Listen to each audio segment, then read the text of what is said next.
Rock and roll. Esa es mi forma de entrar. No sé si es la mejor. Es mi mantra, boludo. Andrés Rodríguez.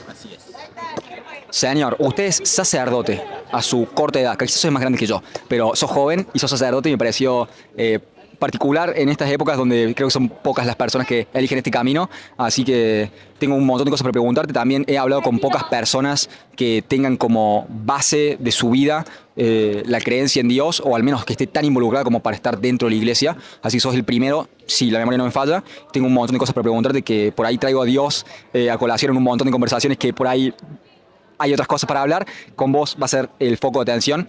Para darle un punto cronológico a la conversación, para poder empezar desde algún lado, me interesa preguntarte cuándo fue para vos ese primer llamado o esa vocación de decir, che, este es mi camino, voy a ser sacerdote. ¿Dónde empieza este deseo? Buenas tardes. Qué bueno, Ignacio, una alegría estar acá, es una sorpresa y demás. Por ponerle un punto cronológico, lo situaría a últimos años de la secundaria, pensando qué estudiar, empezar a tomar conciencia de que capaz pensar que estudiar no era lo más importante, sino definir una manera de vivir y una misión personal. Ahí apareció mucho la cuestión del servicio a los demás, de pensar una profesión que me ayudara a servir a otros.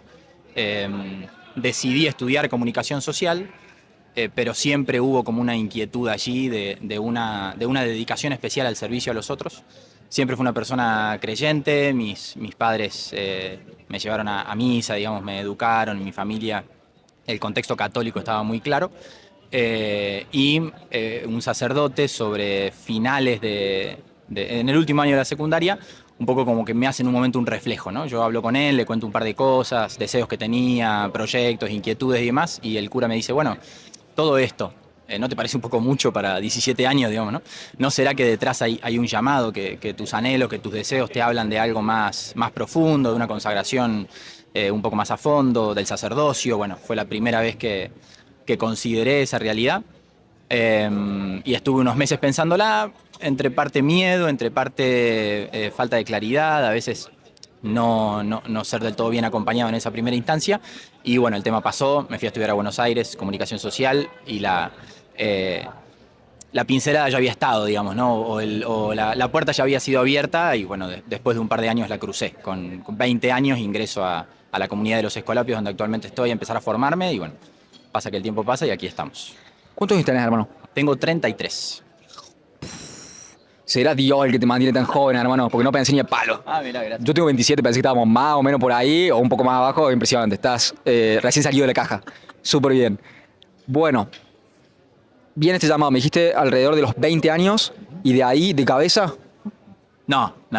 Los vaivenes. Okay. Los vaivenes de la vida. Ingresé a la formación Escolapia más con heridas y miedos de la vida que estaba llevando y no tal vez con tantas claridades. Yo estaba estudiando comunicación social, me mudé de Coronel Suárez, que es el pueblo donde nací, la ciudad donde nací, perdón, Coronel Suárez, la ciudad donde nací, una ciudad pequeña, a Buenos Aires, provincia de Buenos Aires, al sur de la provincia de Buenos Aires. Y me fui a vivir a la gran ciudad y eso generó como, bueno, de repente vivir en una metrópoli muy grande, una facultad también que tenía una propuesta política muy clara, una propuesta también un poco anticlerical. Entonces, bueno, muchas de las materias que yo estaba haciendo, de las personas que conocía, de los profes que tenía, eran como un tanto contestatarios a la fe, a la iglesia, ¿no? Bueno, esto que en parte vos dijiste en la presentación. Y eso empezó a hacerme daño. Yo estaba estudiando comunicación social para dedicarme al periodismo, tenía también un par de proyectos musicales dando vueltas y bueno, objetivamente o desde fuera parecía ser que era la vida perfecta, porque yo tenía 19 años, estaba viviendo en la ciudad donde quería, no tenía necesidad de trabajar o porque me mantenían mis papás, estaba en la universidad donde había querido estudiar, tenía amigos, demás, pero bueno, todo eso que era un poco el cuento feliz que yo me había hecho siendo adolescente, no me llenaba. Y la experiencia de vacío era una experiencia dolorosa. Llego al segundo año de la facultad en una crisis personal, sin mucha motivación para estudiar, los finales, peleado con mis padres también, con problemas con insomnio, por ejemplo, ¿no? Problemas para alimentarme, bueno, en un bucle de salir mucho a la noche y de vivir poco de día, todo eso. Y esa situación es como un poco límite y voy tocando fondo reiteradas veces hasta que digo, bueno, acá algo tengo que hacer, ¿no? O me perdí algo en el camino, esa fue como la sensación que tuve, capaz que me perdí algo en el camino y que llegué a esta calle sin salida porque me perdí algo, ¿no?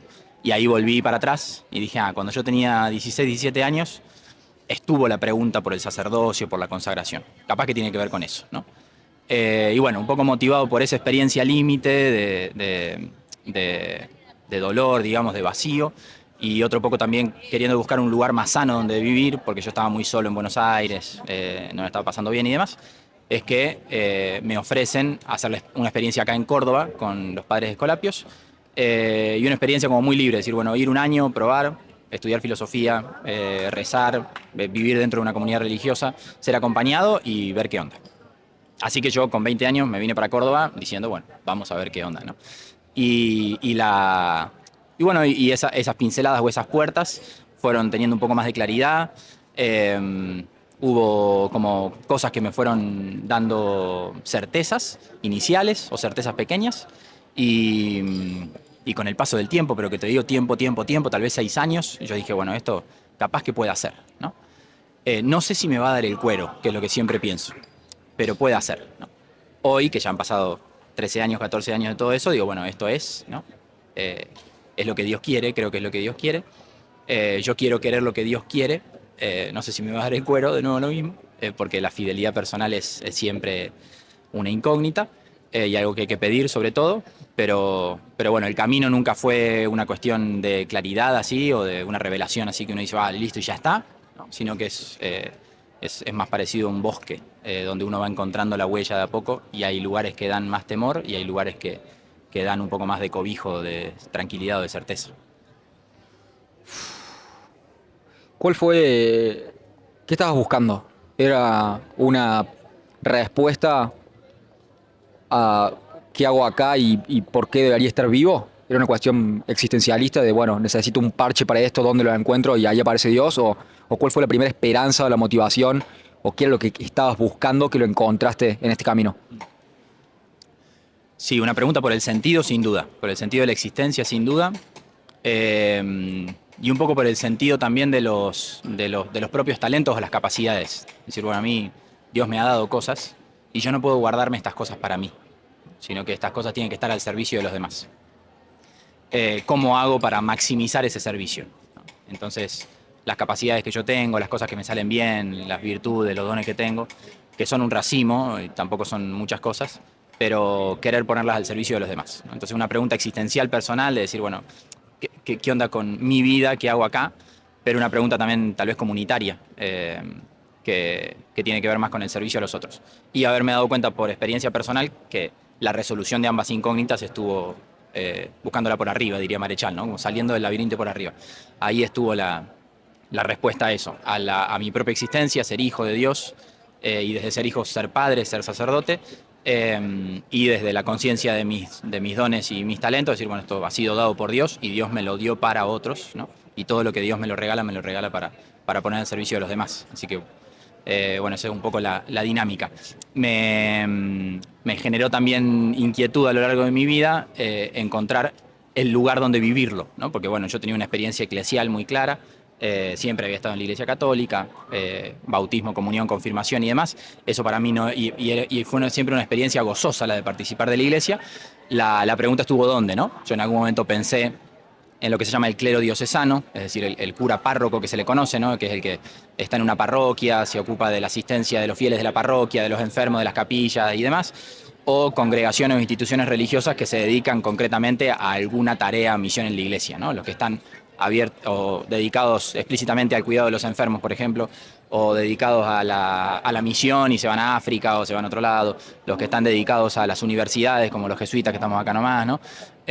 O los que estamos dedicados a la educación, como es mi caso, los padres escolapios, las escuelas pías. Entonces, encontrar el lugar donde todo lo que yo soy y todo lo que tengo tiene sentido, o se proyecta, o es fecundo, fue una cosa que me hizo ganar la certeza, ¿no? Entonces decir, bueno, yo, por ejemplo, yo siempre, detalle menor en algún punto, pero siempre tuve una inquietud musical muy fuerte, también por herencia familiar, Y de repente fue darme cuenta dentro de los escolapios y estando con los escolapios que mi capacidad para la música, mis composiciones, las canciones que yo hacía y demás, tenían un efecto positivo, ¿no? En los jóvenes, en la pastoral y demás. Y esa un poco es la experiencia de toda mi vida. Es decir, esto que me resulta muy, muy mío y que es como parte de mi ADN, tiene sentido acá y tiene proyección acá y es fecundo en cuanto lo pongo al servicio. Y me ha pasado con la música, me ha pasado con mi capacidad para leer, digamos, mi deseo de leer, me ha pasado, siempre me gustó mucho escuchar a las personas también en eso, digamos, como bueno, de repente empezar a decir todo lo que yo traía y que me parecía que eran cosas mías, no eran cosas mías, sino que estaban puestas ahí para esto. Breve. Dale. ¿Por qué se le dice padre al cura o al sacerdote? Nunca se me ocurrió preguntarlo. Entiendo porque el sacerdote representa un poco a Dios y el nombre más propio para hablar de Dios, si bien es Dios es Trino, Padre, Hijo, Espíritu Santo, es Padre, y después por la función paternal del sacerdote en la comunidad, ¿no? Entonces, es padre en tanto en cuanto refiere a que tiene hijos espirituales. Y se suele decir que como parte de la comunidad es hermano de todos, porque está a la par de todos, ¿no? Pero en referencia a la comunidad es padre, ¿no? Entonces, bueno, como que en algún sentido es un puesto de cierto liderazgo, pero no deja de ser un cristiano más. Sí, a mí me parece, y creo que ese es uno de los puntos fuertes que tal vez vamos a conversar, me parece muy, muy significativo, que seamos padres, e incluso algunas religiosas, algunas monjas también se les llama madres, ¿no? Pero que se nos ponga el apelativo o el adjetivo de padres cuando de hecho no somos padres carnales, ¿no? Y eso es como un plot twist o una cuestión singular o un cierto oxímoron dentro del lenguaje de la Iglesia Católica, de los cuales hay muchos, ¿no? El lenguaje de la Iglesia está lleno como de paradojas o de contradicciones. Y eso sí me parece algo singular, ¿no? Uno entrega su posibilidad de ser padre carnal y recibe la misión de ser padre espiritual de muchos. Hermano, te voy a hacer una confesión, lo cual me parece oportuno. Soy muy desorganizado cuando pienso, así que voy a hacer una banda de cosas y voy a tratar de desembocarlas en una para poder hablar de algo y no jugar en 25 mesas de ping pong al mismo tiempo, que es imposible. Así que vamos allá. Primero la confesión, que es que no he leído la Biblia, te lo dije afuera de cámara, te lo digo adentro de cámara, no he leído la Biblia completa, he leído muy poco, he tenido una educación, he ido al Instituto Jesuita Sagrada Familia, así que mi secundario, me paso por el secundario, si bien quizás si me hubieras preguntado en ese momento me hubiera autoproclamado ateo o agnóstico, me dejaron un par de cosas que me hizo repreguntármelas o revalorarlas una vez que estaba ya en una joven adultez y habiendo terminado mi paso por la secundaria. Estoy en el medio del proceso de hacer la comunión, no tengo muy claro por qué, creo que es como una cuestión de cumplir con la comunidad o de hacer lo que es correcto, misma razón por la cual me casé por iglesia, porque pensé que era lo correcto. Había una voluntad práctica del por qué casarme, porque yo estaba viviendo en Dinamarca y quería casarme con la que en ese momento era mi novia, para poder vivir juntos y que ella pudiera estar en Dinamarca. Y dije, bueno, si tenemos esta urgencia práctica, lo hagamos bien, lo hagamos para siempre, lo hagamos para toda la vida, lo cual puso un montón de presión en la relación, para bien y para mal. Presumo que al final todo es para bien si consideras que el principio que da raíz a la creación es bueno. Si pensás que ese es el caso y actúas en fe en cuanto a eso, creo que fue para bien, no sin altibajos, y por eso fue la decisión de casarnos por iglesia y de hacerlo para toda la vida. Ahora, muchas incógnitas sobre la utilidad de Dios, sobre la situación que estamos socialmente, sobre la consideración que se tiene de Dios en el presente y de cómo seguir para adelante. Creo que es útil para darle un punto, desembocarlo en algún lugar a esta idea de Dios, traerte la idea que mayormente, repito, con mayor frecuencia repito, que es la utilidad y la necesidad de Dios como bol y goma de la sociedad. Déjame ponerte las otras cosas. Te tiro mis definiciones de Dios. Hay dos, principalmente. Una es si Dios es amor, que hay como una sabiduría pragmática o que cualquier persona te pueda decir Dios es amor. Perfecto. ¿Qué es el amor? El amor es volviendo a San Ignacio, que me cayó un par de años después, pero San Ignacio decía, el amor ha de ponerse más en las obras que en las palabras. Entonces Dios es el amor encarnado. ¿Qué es el amor? A mi entender, medio aristotélico, el amor, como cualquier virtud, es un justo medio. Entonces, está el Dios misericordioso, el Dios de la compasión infinita, que eso es más el Nuevo Testamento. El Dios del Viejo Testamento es bastante, si no me haces caso, vos, toda tu familia y todo tu pueblo va a morir terriblemente. Entonces creo que es un balance entre el juicio, el estándar, el ser suficiente, el hacer las cosas que Dios demanda de nosotros, y por eso son mandamientos y no sugerencias. Y ahí tenés todo el lado de juicio. Creo que también en el ámbito político esto se ve expresado como la derecha, el juicio, el trabajo duro, la meritocracia.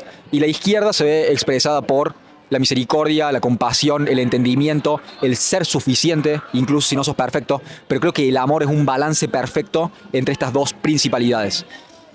Creo que en el mundo moderno, voy a hacer una pequeña tangente, creo que en el mundo moderno, o en 2026 y en las últimas décadas, hemos tenido un giro brutal hasta hacia la extrema izquierda, a pensar de que, bueno, vos sos perfecto como sos, no hace falta que mejores de ninguna manera, sino que ya sos perfecto. Y es más, si querés ir un poquito más allá, ya sos Dios. No es necesario que creas en un Dios, sino que vos podés crear tu propio sistema de creencias y de valores. Naciste con un pito, querés ser mujer, podés hacerlo. Querés ser un perro, también podés hacerlo. No hay nadie que te pueda decir que no sos lo que querés ser. Y no hay nada así como la verdad objetiva. Entonces todo es subjetivo. Tu identificación también la podés diseñar vos, y no hay nada como la verdad objetiva o la verdad fundacional que nos mantenga a todos coherentes o estando de acuerdo en algo. Eso por un lado. Dios es amor, el balance entre juicio y compasión y misericordia. Dios, en términos pragmáticos y prácticos, a mi entender, es la cúspide de la jerarquía de creencias. Entonces, lo que sea que sirva para organizar tu psiquis y para organizar la psiquis comunal de la población, sirve de facto como un Dios. No hay tal cosa como, en esta definición, si tomamos esta definición como base y como axioma, no hay tal cosa como ser ateo. Podés tener la idea del Dios católico o cualquier infinidad de becerros de oro. Puede ser el dinero, puede ser el poder, puede ser el sexo, cualquier otra voluntad que tenga el ser humano para guiar sus acciones, pero cualquier otra voluntad que tenga el ser humano para orientar sus acciones. Creo que esas son las únicas opciones. Y creo que lo que mantiene unida a la comunidad y que hace que se pueda replicar, porque es esto, si Dios es de alguna u otra manera el futuro, porque vas a hacer contratos con Dios, y también las bases o las reglas que tiene esta realidad, como esta idea de que cada acción trae su consecuencia o por sus frutos lo conocerás, si tiene un set de reglas de cómo la realidad se comporta, y a eso lo llamamos Dios, creo que únicamente podemos replicar y hacer florecer la sociedad si tenemos esa base clara en la comunidad y todos adoramos al mismo Dios. Creo que es la única, y a este Dios, porque si adoramos a otros dioses quizás podamos replicarla, pero tarde o temprano termina colapsando, porque hay y creo que por eso es tan virtuoso la idea del monoteísmo, porque si no, vos le rezás a Poseidón, yo a Zeus, otro a Hades o a Apolo, lo que sea, y estamos fragmentados como comunidad. Una vez que dejamos de creer en nuestros dioses, o si lo vamos a ver en términos evolutivos, si pensamos en la teoría de la evolución llevada al ámbito de las ideas y al mundo de las ideas, lo que sea que se adapta lo suficiente para crear la mejor civilización, y mejor es relativo, así que lo pongamos en puntos claros. Menor criminalidad, mayor abundancia económica, mayor paz social, creo que esas son buenas métricas para definir mejor. Y creo que hay un argumento que es difícil de debatir en contra de que las sociedades occidentales son las mejores, las más virtuosas, y a mi entender, porque tenemos los principios filosóficos y mitológicos, si lo consideramos como un mito fundacional, somos los que encontramos el mejor o el más aplicable a la realidad. Entonces, esa es toda mi base para decir, creo que no solamente Dios existe, sino que es necesario que exista para poder sostener esta sociedad girando y andando. ¿Y por qué no ha colapsado? Si la gran mayoría de las personas, si le preguntas si cree en Dios, te va a decir, yo creo en Dios o no creo en la iglesia, o creo que si no molestas a nadie y haces el bien va a andar todo bien.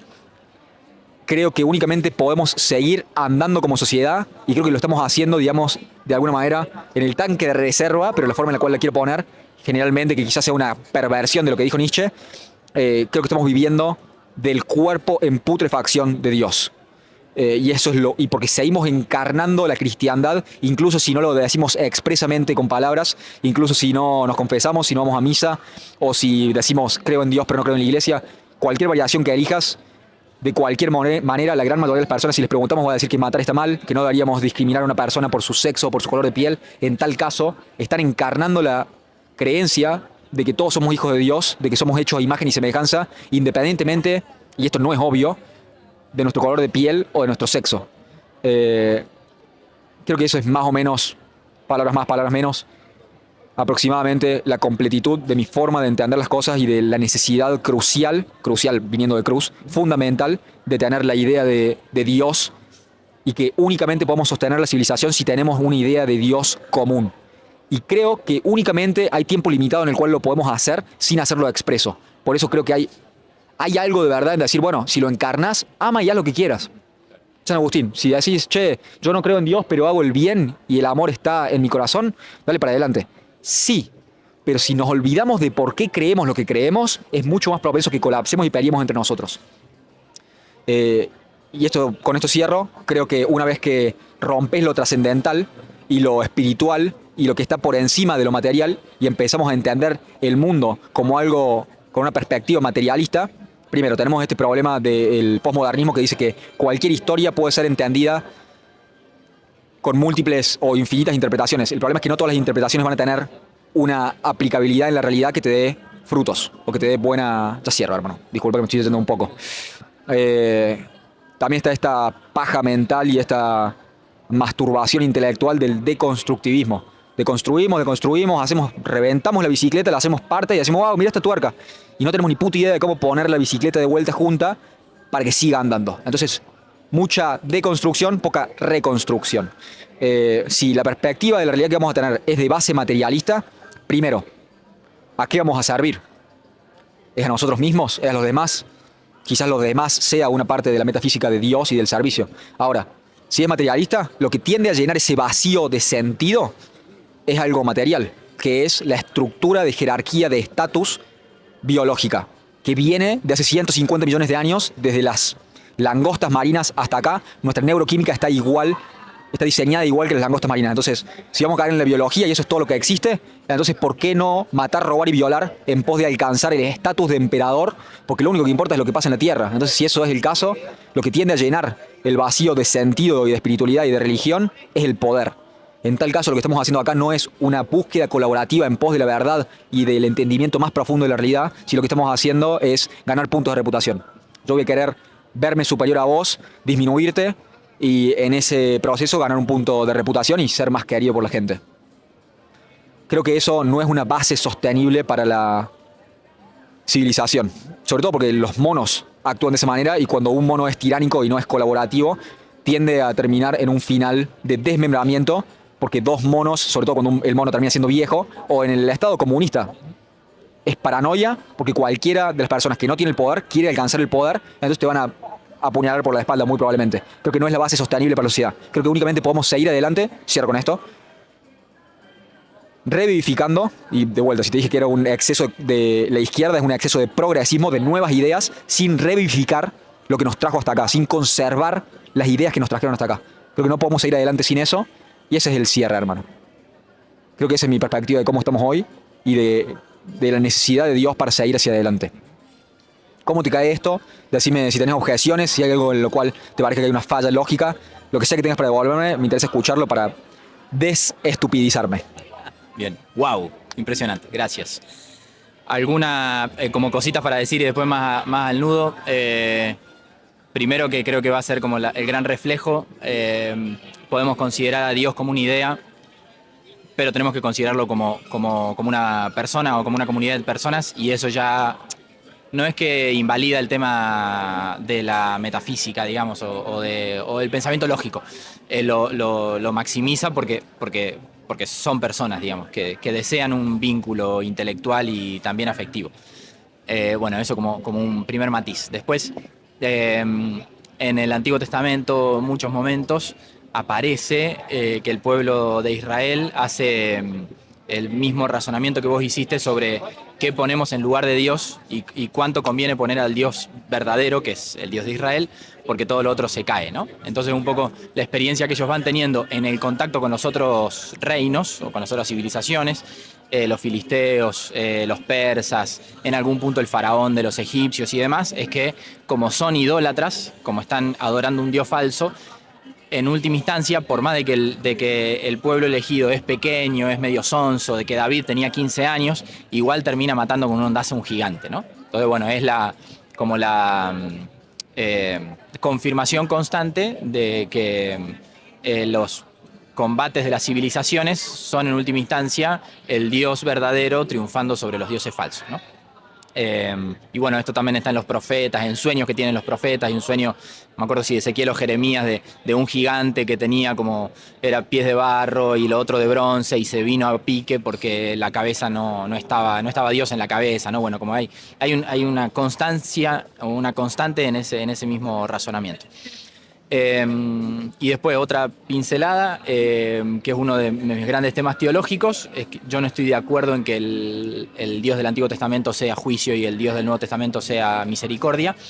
De hecho, uno de los textos que más me gusta del Evangelio y que fue el de mi ordenación sacerdotal, no porque yo lo elegí, sino porque tocaba, es el de Jesús echando a los mercaderes del templo, ¿no? Que es un texto de un dramatismo terrible y de una iracundia santa de Jesucristo que te pone los pelos de punta, ¿no? Entonces creo que la distancia tiene que ver más con géneros narrativos. Y tal vez con épocas también, porque pasaron bastantes cientos de años entre una cosa y la otra, pero más con géneros narrativos. En el Evangelio te encontrás cartas apostólicas, como de amigos a amigos, y el relato de la vida de Jesucristo, los Evangelios, y en el Antiguo Testamento tenés libros históricos, tenés libros que son de leyes, digamos, salmos y demás, como una variedad muy grande de textos en el que pareciera que hay un acento sobre un Dios un poco más Dios en el cielo castigando, pero en realidad hay muchísimas expresiones de Dios como con la ternura de una madre, ¿no? De Dios cuidando y protegiendo, de Dios estando presente cuando todos abandonan. Entonces, bueno, la misericordia de Dios también está presente en el Antiguo Testamento, sin lugar a dudas, y el juicio y la ira, incluso en el Apocalipsis, que es el último libro, la ira y el juicio está clarísimo, ¿no? Todo lo cual nos hace darnos cuenta que tal vez el punto medio del cual hablas, en realidad no... bueno, puede ser un punto medio siempre como en tensión, decir, bueno, la justicia y la misericordia tipo Hércules, diciendo, los acerco, o que la verdadera justicia es misericordiosa y la verdadera justicia, lo dije al revés, y la verdadera misericordia es justa, ¿no? No hay misericordia si todos son perdonados, incluso el que no quiere ser perdonado. Ahí no hay misericordia. Eso es otra cosa, digamos, ¿no? Y no hay verdadera justicia si no es una aplicación amorosa del orden. Entonces, bueno, creo porque creo en eso, pero lo aseguro que Dios es justicia y misericordia, no como dos caras de un mismo sujeto, sino como cosas que se incorporan y se armonizan, y no hay verdadera justicia que no sea misericordiosa, no hay verdadera misericordia que no sea justa, y es esa idea, que sí es una idea, pero es una experiencia personal, tiene un montón de implicancias sociales, jurídicas, políticas y demás, ¿no? Y esa es la novedad del cristianismo. Estos días en la misa se están leyendo un poco esos textos de decir, bueno, han oído que se dijo ojo por ojo, diente por diente, yo les digo, amen, pongan la otra mejilla, amen a los enemigos. Esa es una novedad terrible, que la dijo alguien que después murió en la cruz. Entonces no comunicó solo una idea, sino que comunicó una idea y después la vivió al extremo, ¿no? Entonces, cierro tal vez con esto esta primera parte, el justo medio del cristianismo es siempre un extremo, como el extremo de la intensidad, ¿no? El amor cristiano es un amor extremo de sacrificio y de entrega, ¿no? La justicia cristiana es una justicia en exceso misericordiosa, digamos. Por eso cuando uno se va a confesar y dice, Padre, maté a alguien y estoy arrepentido, Dios te perdona, digamos. Puede sonar totalmente injusto, igual después hay que hacer algo para enmendar ese mal, digamos, ¿no? Pero la justicia de Dios es en exceso misericordiosa y los justos medios cristianos son excesivos en ese sentido, digamos.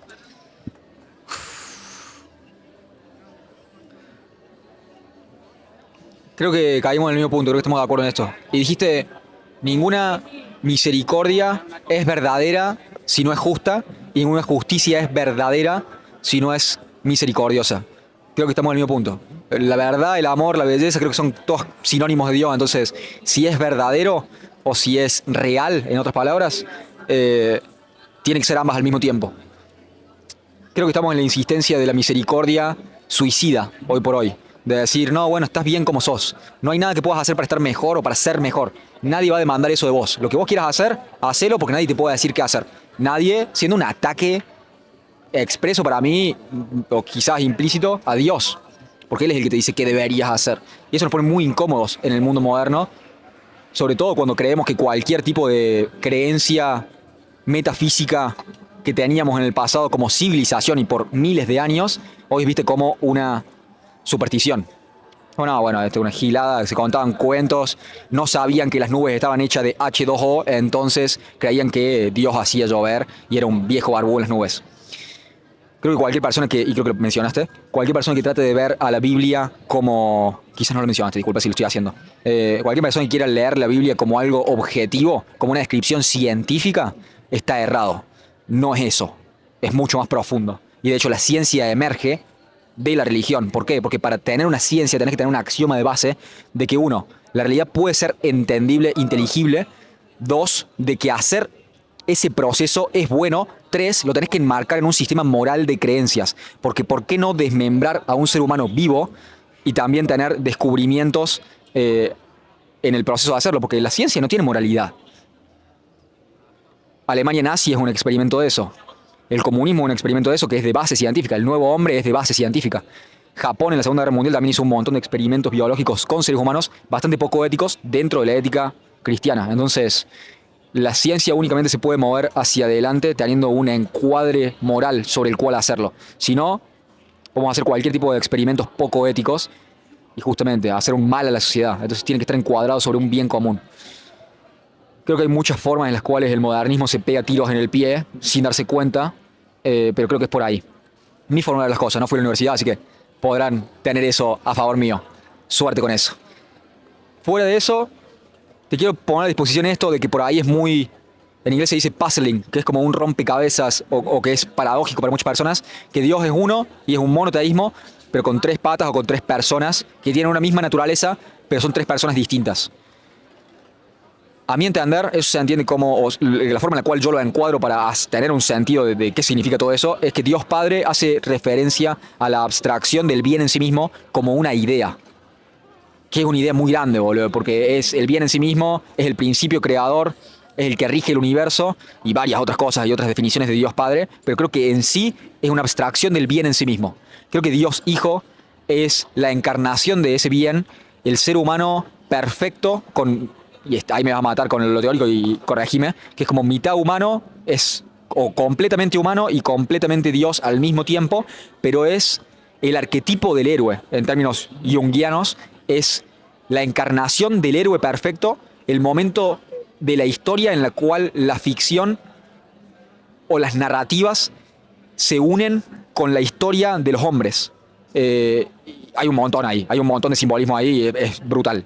Ahora, creo que eso es lo que representa Jesús. Creo que si pensás en cada acción que haces, ¿qué haría Jesús? Es lo que te empuja a hacer el bien. Y es la insistencia de cualquier héroe en cualquier historia, sea Mufasa, sea fucking Pinocho, sea Hércules, lo que sea. Estuve viendo mucho Disney los últimos días y me encanta. Cualquier héroe tiene una insistencia de moraleja de que si te comportas como el héroe, te va a ir bien en la vida, lo cual no significa morir. Y esto es lo loco. La religión es el opio de las masas. Sí, buenísimo. ¿Por qué tenemos la cruz, el símbolo por excelencia de la tortura más brutal creada y más humillante creada por el Imperio Romano, el más grande y extenso hasta la época creada, como insistencia de que este es el símbolo de nuestra religión, la cruz? ¿Te parece suficientemente cobijador? ¿Te parece compasivo o que te va a dar tranquilidad? Es lo más brutal que puede existir. Entonces, sí, amor, compasión, todo lo que quieras, también muerte y dolor en el camino. Entonces, a mí entender la cruz es el sacrificio voluntariamente aceptado. Creo que es por ahí. Y creo que el trabajo representa eso. Vas a trabajar, podrías quedarte en tu casa masturbándote y comiendo Doritos, pero no lo haces porque querés un futuro mejor, querés servir a las personas, querés servir a tu familia. Entonces creo que eso representa la cruz, el sacrificio voluntariamente aceptado. Creo que no hay tanto debate o no hay tanta controversia entre esas dos personas dentro de la Trinidad, entre Dios Padre y Dios Hijo. Creo que lo más enigmático es el Espíritu Santo. La forma en la cual yo lo encuadro es el Espíritu Santo siendo Pepe Grillo. Pepe Grillo en inglés se llama Jiminy Cricket, lo cual es en las iniciales de Jiminy Cricket es JC, Jesus Christ, Jesucristo. Creo que también hay un guiño de cuando Disney era Disney y no era una fábrica de propagandas de progresista, de tener muy en claro de qué estaba hecho la realidad. Creo que, y también es un grillo, lo cual te puedo decir por experiencia personal de que tengo una ventana que da al patio en la cual hay grillos. El grillo no te deja dormir, como tu conciencia, no te deja dormir. Es el angelito de cuando ves Tom y Jerry y está el angelito y el diablito, esa voz que te dice qué es lo que deberías hacer. Creo que eso hace referencia al Espíritu Santo, la voz de la conciencia, y también la conciencia siendo eso por lo cual sabemos que existimos, esa chispa de divinidad. Creo que eso es el Espíritu Santo. Te cierro por ahí. Creo que está este pasaje que no tengo ni idea de dónde está en la Biblia, que es como se sopló el viento, hubo terremotos, hubo la ira de los volcanes y Dios no estaba ahí. Y después una sutil voz o un sutil suspiro del viento, según la traducción. Creo que eso hace referencia a esa voz interna, que es algo tan paradójico, tan único, que no vemos expresado en ningún otro animal. También es intransferible, porque tu voz interior yo no la puedo escuchar. Y en ese sentido, esta idea de que todos somos Dios, no sé si todos somos Dios, pero todos tenemos esa chispa de divinidad. Y en tal caso, la conjugación de todas esas principalidades y de toda esa intención de traer lo mejor de nosotros al juego, eso, en conjunto, eso es Dios. Somos creadores, tenemos la chispa de divinidad, al mismo tiempo que somos infinitamente limitados. Te cierro con esta, que es la última idea, ya me estoy quedando sin cosas para repetir, que siempre digo, que es la idea de que Dios y el hombre, en ciertos sentidos, son gemelos, o son espejos, porque ¿qué le falta a un ser que es omnisciente, omnipresente y omnipotente y eterno? Está en todos lados, lo sabe todo, todo lo puede y es infinito, no tiene fecha de caducidad. Y la respuesta a eso, lo que le falta, es limitación. En tal caso, si lo queremos poner en términos más materialistas, somos el universo mismo explorándose, o tratando de responder las preguntas que en sí mismo se crea. Quizás somos de alguna u otra manera, quizás yo me estoy yendo a la teoría de la simulación, somos de alguna u otra manera parcialidades de Dios, o Dios mismo poniéndose distintos headsets, distintos cascos de realidad virtual para entenderse a sí mismo, para poder experimentarse. Porque si no, ¿podría algo así como un ser todopoderoso experimentarse a sí mismo? No lo sé.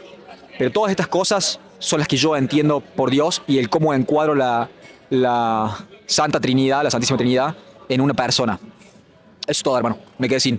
Contame cómo la ves, contame si hay un entendimiento similar sobre esto, o si hay alguna objeción, o la doctrina de la Iglesia dice cosas contrarias a lo que yo acabo de decir. ¿Cómo lo ves?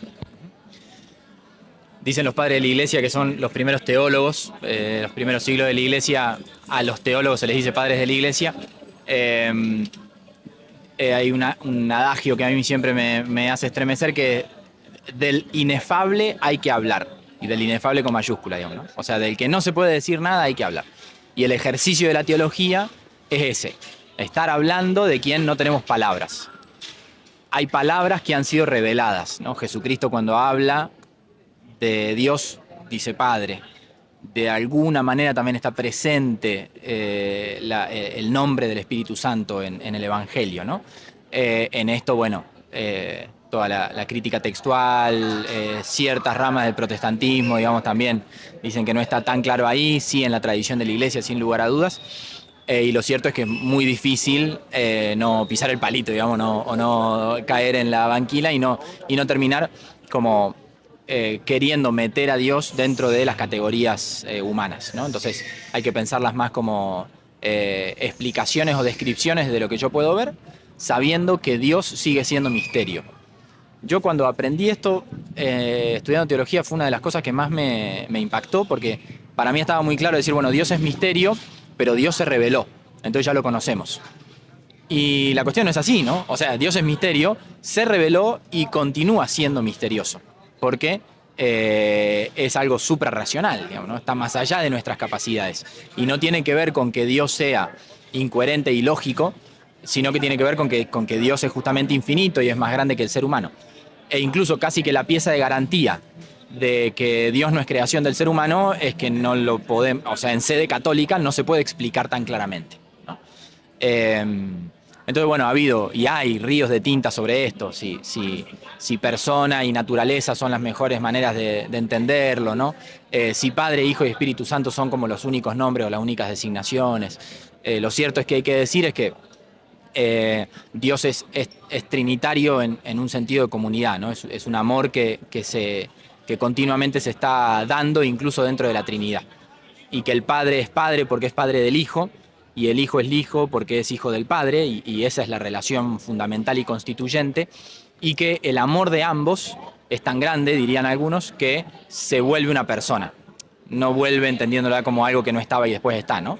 Pero sí que el nexo entre el Padre y el Hijo, esa es la palabra que utiliza San Agustín, el nexo entre el Padre y el Hijo, que es el Espíritu Santo, es tan fuerte, está tan implicado en ese desarrollo, que es una persona divina, que son eternas, que han estado siempre, que van a estar siempre, y que en algún momento empezaron a vincularse hacia afuera, ¿no? Entonces se habla de la Trinidad inmanente, o la Trinidad en sí misma, y la Trinidad económica o la Trinidad en relación con el cosmos. El Padre como creador, el Hijo como redentor, sí, redentor, digamos, y el Espíritu Santo como santificador. Y todo eso es historia de salvación, ¿no? El Padre crea, pero crea junto con el Hijo y con el Espíritu Santo, por eso la que crea es la palabra de Dios. Y en el texto del Génesis aparece el soplo, dice en un momento, bueno, todo era caos y encima de eso sobrevolaba el Espíritu, una cosa así. O sea, ya hay una presencia trinitaria ahí, ¿no? Como que lo que hace uno, lo hacen los tres. Y cuando Jesucristo se encarna, también se encarna acompañado, por eso está siempre en presencia de Dios. Y el Espíritu Santo, cuando es enviado al espíritu de los hombres, al alma de los hombres, de los seres humanos, es enviado también con el Padre y con el Hijo. A mí una cosa que me ayuda, que es muy de Santo Tomás, que me ayuda como a seguir enriqueciendo esta cuestión del inefable hay que hablar, ¿no? Del misterio hay que decir algo, como niño pequeño que está tratando de aprender a decir papá. Al Hijo se lo asocia mucho a la sabiduría y al Espíritu se lo asocia mucho al amor, ¿no? Y ahí eso parecería ser un espejo, como bien dijiste, del espíritu humano, ¿no? La inteligencia, sabiduría, y la voluntad, amor. Entonces, el Padre envía al Hijo y al Espíritu, al Hijo lo envía a encarnarse, al Espíritu lo envía de modo espiritual, y juntos hacen la obra de la salvación de los hombres, ¿no? A Jesucristo lo tomamos como ejemplo, como bien dijiste, pero también tiene una presencia espiritual, por gracia, en nosotros. No es solo un ejemplo, digamos, no es solo un maestro que enseñó algo, sino que tiene una eficacia salvífica sobre nosotros espiritual. Y el Espíritu es enviado con los dones y con los frutos del Espíritu Santo a los hombres. ¿Cuál es el cometido, la finalidad de esto? Que los seres humanos puedan ver las cosas como Dios las ve, eso es la fe, y que los hombres puedan amar las cosas como Dios las ama, y esa es la caridad. Amar las cosas como Dios las ama implica rechazar algunas cosas, porque Dios odia, porque hay cosas que Dios rechaza, porque hay cosas que no están de acuerdo con Dios, ¿no? Y eso es el sentido de justicia que hablamos antes. Entonces, la vida, o sea, la Trinidad, o la vida del cristiano, y esto es algo que falta en la predicación y falta en la catequesis, lamentablemente, la vida del cristiano es una vida trinitaria, en el sentido en que logramos vincularnos con un Dios trinitario, un Dios que es Padre, un Dios que es Hijo, sabiduría, un Dios que es Espíritu Santo, amor, y que ese vínculo, esa relación personal, no una idea, o no solo una idea, sino una relación personal, nos ayuda a mirar las cosas como Dios las ve, y ahí entraría como la cosmovisión cristiana, ¿sí? Las ideas medievales de cómo eran las cosas. Bueno, en algún sentido así Dios ve las cosas, y Dios también tiene una mirada sobre lo que sucede, y mirar las cosas como Dios las mira para poder amar las cosas como Dios las ama. Cuando Jesucristo dice amen a sus enemigos, está manifestando que Dios ama a todos, pero no ama a los enemigos por las cosas que hacen mal, sino ama a los enemigos porque son criaturas, digamos, son hijos suyos, ¿no? Y esta otra frase que también muy inventada, de que Dios odia el pecado, pero no el pecador, ¿no? Entonces, bueno, el amar las cosas como Dios las ama implica también rechazar y odiar algunas cosas que Dios rechaza y odia. No rechazarlas con violencia necesariamente, pero sí rechazarlas como algo que no quiero en mi vida, ¿no? El vicio, el pecado, la deshonra, son cosas que tengo que rechazar. Y último link, la conciencia formada O sea, un cristiano que vive trinitariamente tiene la conciencia formada y esa conciencia es la que le permite darse cuenta cuando está viendo las cosas como Dios las ve y cuando está viéndolas mal y cuando está amando como Dios ama y y qué cosas tiene que rechazar, ¿no? Sí, se me vino esa de se dice el pecado, no el pecador, que por ahí es por otro lado, no tengo cómo unirlo, se me vino a la cabeza. Pero creo que sí, creo que tiene sentido. También es muy paradójico, ¿no? Esto de Dios te ama, pero existe el cáncer en niños, existen las violaciones, existe el mal. ¿Cómo esta idea y esta paradoja de, no la sé expresar, pero esta idea de que si Dios es bueno y es justo, pero existe el mal, entonces no es bueno o no es justo o no es todopoderoso, ¿viste? Algo así, que hay una paradoja en eso también y es real. Es difícil de encuadrar. Pero tuve a alguien hace poco, Nico CLM, que tiene una compañía de inteligencia artificial y estuvimos hablando de salud mental y de cosmovisión y de creencias limitantes y coaching ontológico y una banda de cosas. Y me decía, cuando se suicidó mi padre, yo agradecí. Y como, ¿cómo puedo solamente agradecer por lo bueno o lo gustoso y no ser agradecido por los desafíos que, no me lo dijo en estos términos, pero por los desafíos que Dios me manda o por las cosas que no disfruto, evidentemente, pero que quizás hagan un bien en mí? Entonces, como, creo que si de base y de axioma tomamos esta idea sin evidencia, porque no es naturalmente obvio que sea el caso de que el principio creador de la realidad es bueno en sí mismo, entonces no hay ningún daño dentro de este mundo o de este juego, o de esta simulación o lo que sea que, como sea que queramos conceptualizar la fisicalidad, no hay nada que pueda ser malo para nosotros. No es evidente porque el sufrimiento, y ahí no sé, no tengo una base teórica lo suficientemente estable para dividir entre sufrimiento y dolor, pero el dolor es real, boludo. Somos animales, tenemos centros del dolor. Si alguien me quema, voy a correrme o voy a sufrirlo si no puedo correrme. No sé si sufrirlo, voy a sentir el dolor, aunque sea. Entonces, si el dolor existe, ¿podrá ser una ilusión y de alguna u otra manera el fin es bueno en sí mismo? No sé. Dijiste, creo que fuiste vos, como se me vino a la cabeza esta idea, creo que es Benjamin Franklin, no, Lincoln, que dice, le dice a un general como, bueno, en la guerra civil, le dice como,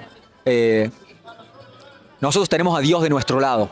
Y le dice Lincoln, no, espero que nosotros estemos del lado de Dios. Y creo que eso es mucho. Es mucho. Es una insistencia muy brutal, boludo. Como, así termina posta la historia, termina entre comillas. Con Jesús crucificado, con una muerte brutal. Humillado al frente de su madre, de sus amigos. Si fuera únicamente material, no es un buen final, no es una buena historia de Disney. Si existe tal cosa como la vida eterna, yo no lo sé, no lo entiendo, no puedo hacer pies o cabeza de la idea de que Jesús resucita físicamente. Al mismo tiempo conozco a alguien que pasó recién, chistoso como es, o coincidente como es, pasó por atrás y me saludó, que es un estudiante de abogacía y que me dijo, es protestante también, y me dijo, hermano, si todos los apóstoles murieron jóvenes, la gran mayoría murió jóvenes, predicando la palabra, yo digo que tenían una razón verdadera por la cual hacerlo y por la cual morir de esa manera, porque cualquier otro grupo de personas hubiera decidido cerrar la boca y tratar de vivir su vida y bueno, olvidarlo, como bueno, fue una linda historia y suerte para Jesús, que le vaya bien y nosotros tenemos que hacer otras cosas. Pero todos murieron brutalmente y perseguidos y predicando la palabra. Creo que hay uno solo que termina de viejo, muerto, que escribe un par de cartas. No sé si Pedro, Pablo, no tengo la idea de la Biblia. Soy extremadamente inadecuado como todos nosotros. Pero no sé, boludo, es muy brutal. Es muy brutal. Y no sé porque no tengo una idea de la vida después de la muerte. Es una pregunta que no me compete tanto. Y no sé cómo casarlo con esta idea de que no es el fin brutal y violento de la muerte de Jesús lo que debería darnos consuelo, sino su resurrección en carne, lo cual ya no tengo idea de qué hacer sobre eso. No sé si estoy dispuesto a decir, bueno, creo en eso. Y parte del credo cuando voy a misa eventualmente es que resucitó. No lo sé, lo puedo repetir, pero lo creo, no tengo ni idea. ¿Actúo como si eso hubiera pasado? Probablemente, no lo sé. Es un misterio, es un milagro si es que pasó. Al mismo tiempo, mi consuelo, y quizás es un punto de vista más gnóstico, y quizás es un sacrilegio a la idea del cuerpo y la resurrección física y carnal, que es esta idea de que Jesús sigue vivo en el mundo de las ideas. Seguimos hablando de Jesús. En tal caso, Jesús siempre está presente y siempre está vivo. No en cuerpo, sino como una idea. Así como Alejandro Magno sigue estando vivo en una idea, Da Vinci sigue estando vivo en una idea, más allá de que haya muerto en cuerpo. Pero no lo sé. No sé qué significa todo esto. No sé qué pasa una vez que morimos. Creo que volvemos a ser uno. Creo que tuve experiencias con psicodélicos y ha sido muy informativo para mí en términos espirituales, más allá de meterte una pepa y pasarlo lindo. Comer hongos de psilocibina y trufa de psilocibina ha sido muy informativo para mí espiritualmente, en esta idea de que todo parece novedoso, de que se levantan esos velos de lo importante. Ahora esto es importante, ese árbol es un árbol más, lo descontamos porque no tenemos capacidad cognitiva para prestarle atención a todo al mismo tiempo. Entonces todo parece novedoso, todo está cargado de sentido, hay una relación con la disolución del ego, con la interconectividad entre todos los seres vivos y en toda la existencia. En tal caso, somos parte, ¿me entendés? Sí, somos polvo de estrellas en lo físico y somos parte de Dios en lo espiritual. Entonces, no hay que temer si una vez que nos morimos nos volvemos a integrar. No sé si será una planta, si nos comerán los gusanos en términos físicos, y en términos espirituales quizás nos volvemos a unir con Dios. No sé, boludo, no sé si hay una respuesta para todo esto. No sé si hay una respuesta para todo esto. Pero bueno, eso es todo, boludo. Me mueve porque estamos vivos, Julia. Estamos vivos y parece real. Y quizás haya cosas más reales que la realidad física, y ese es el acto de fe. De que existe el bien y vale la pena estar vivo y mantener la vida. Eso es todo. ¿Cómo lo ves? ¿Cómo recibís toda esta tormenta de caca de información? Qué manera de abrir ventanas. Pienso, a mí algo que me ha dado como mucha vida intelectual ha sido un profe de filosofía que una vez dijo, medio de paso aparte, ¿ustedes se dieron cuenta que hay algo en ustedes que no va a morir nunca? Y eso fue una cosa, nunca lo había pensado, pero siempre había estado ahí. ¿Viste? Con ese tipo de nociones tan básicas y fundamentales que di por sentado.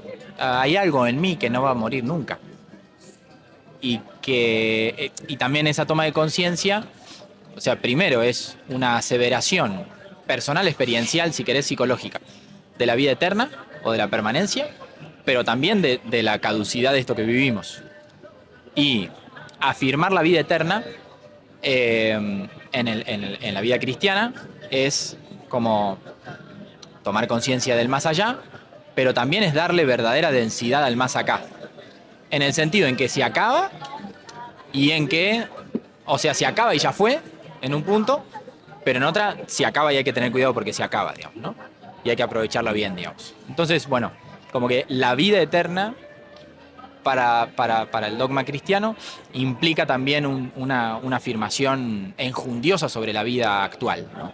Y hablar del cielo es hablar de la participación del cielo en la tierra.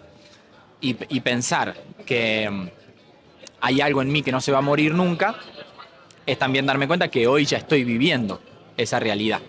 Y esa es un poco la magia, digámoslo, o la condición del ser humano. Vive en este plano, pero ya vive la eternidad. Vive en la tierra, pero ya participa de cosas que son espirituales. Una persona que ama verdaderamente a otra está participando de un bien que es eterno, que es sobrenatural, está participando del cielo, ¿no?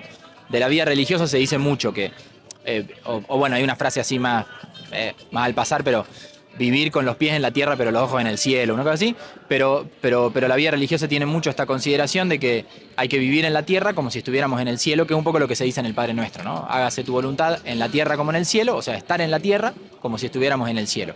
¿Qué es el cielo sino el pleno amor, el pleno conocimiento de Dios, la plena entrega? Bueno, así acá.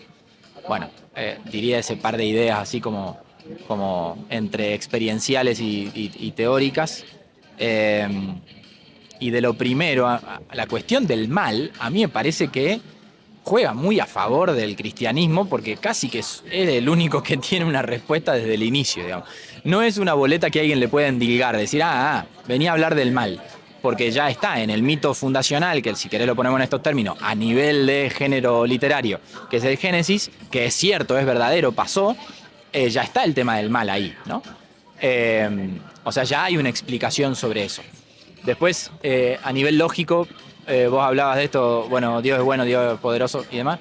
Son 4 términos o 4 proposiciones. Dios existe, el mal existe, Dios es bueno, Dios es poderoso. Sí, Dios es todopoderoso.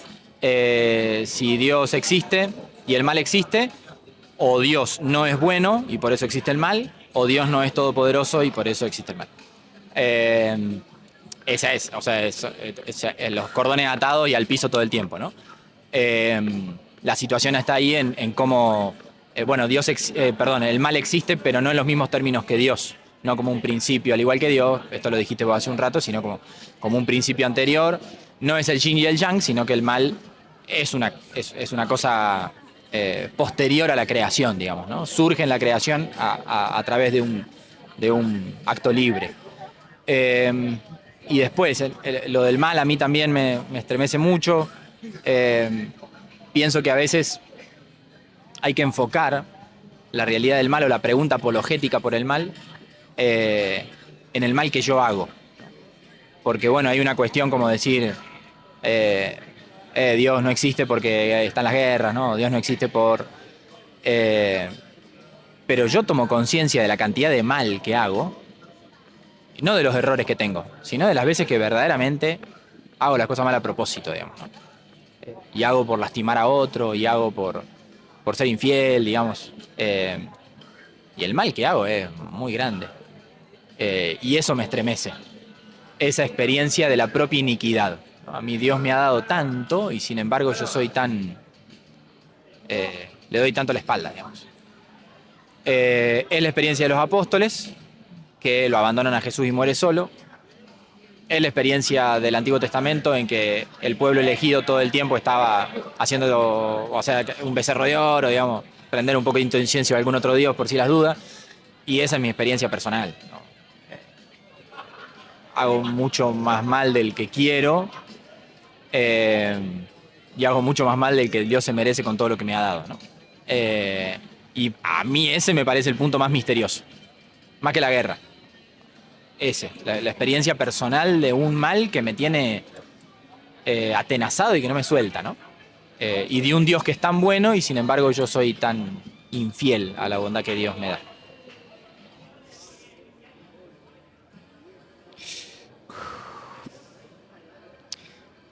Sí, la naturaleza del mal me parece muy interesante. Quiero meterme por ahí, hermano. Quiero hacer una breve mención, si me disculpas la tangente y mi atención diversificada. Acaba de sonar un temazo de Pantera y hay que reconocerlo, boludo. Esto no pasaría en un estudio de grabación. Canal 12, hacete de abajo.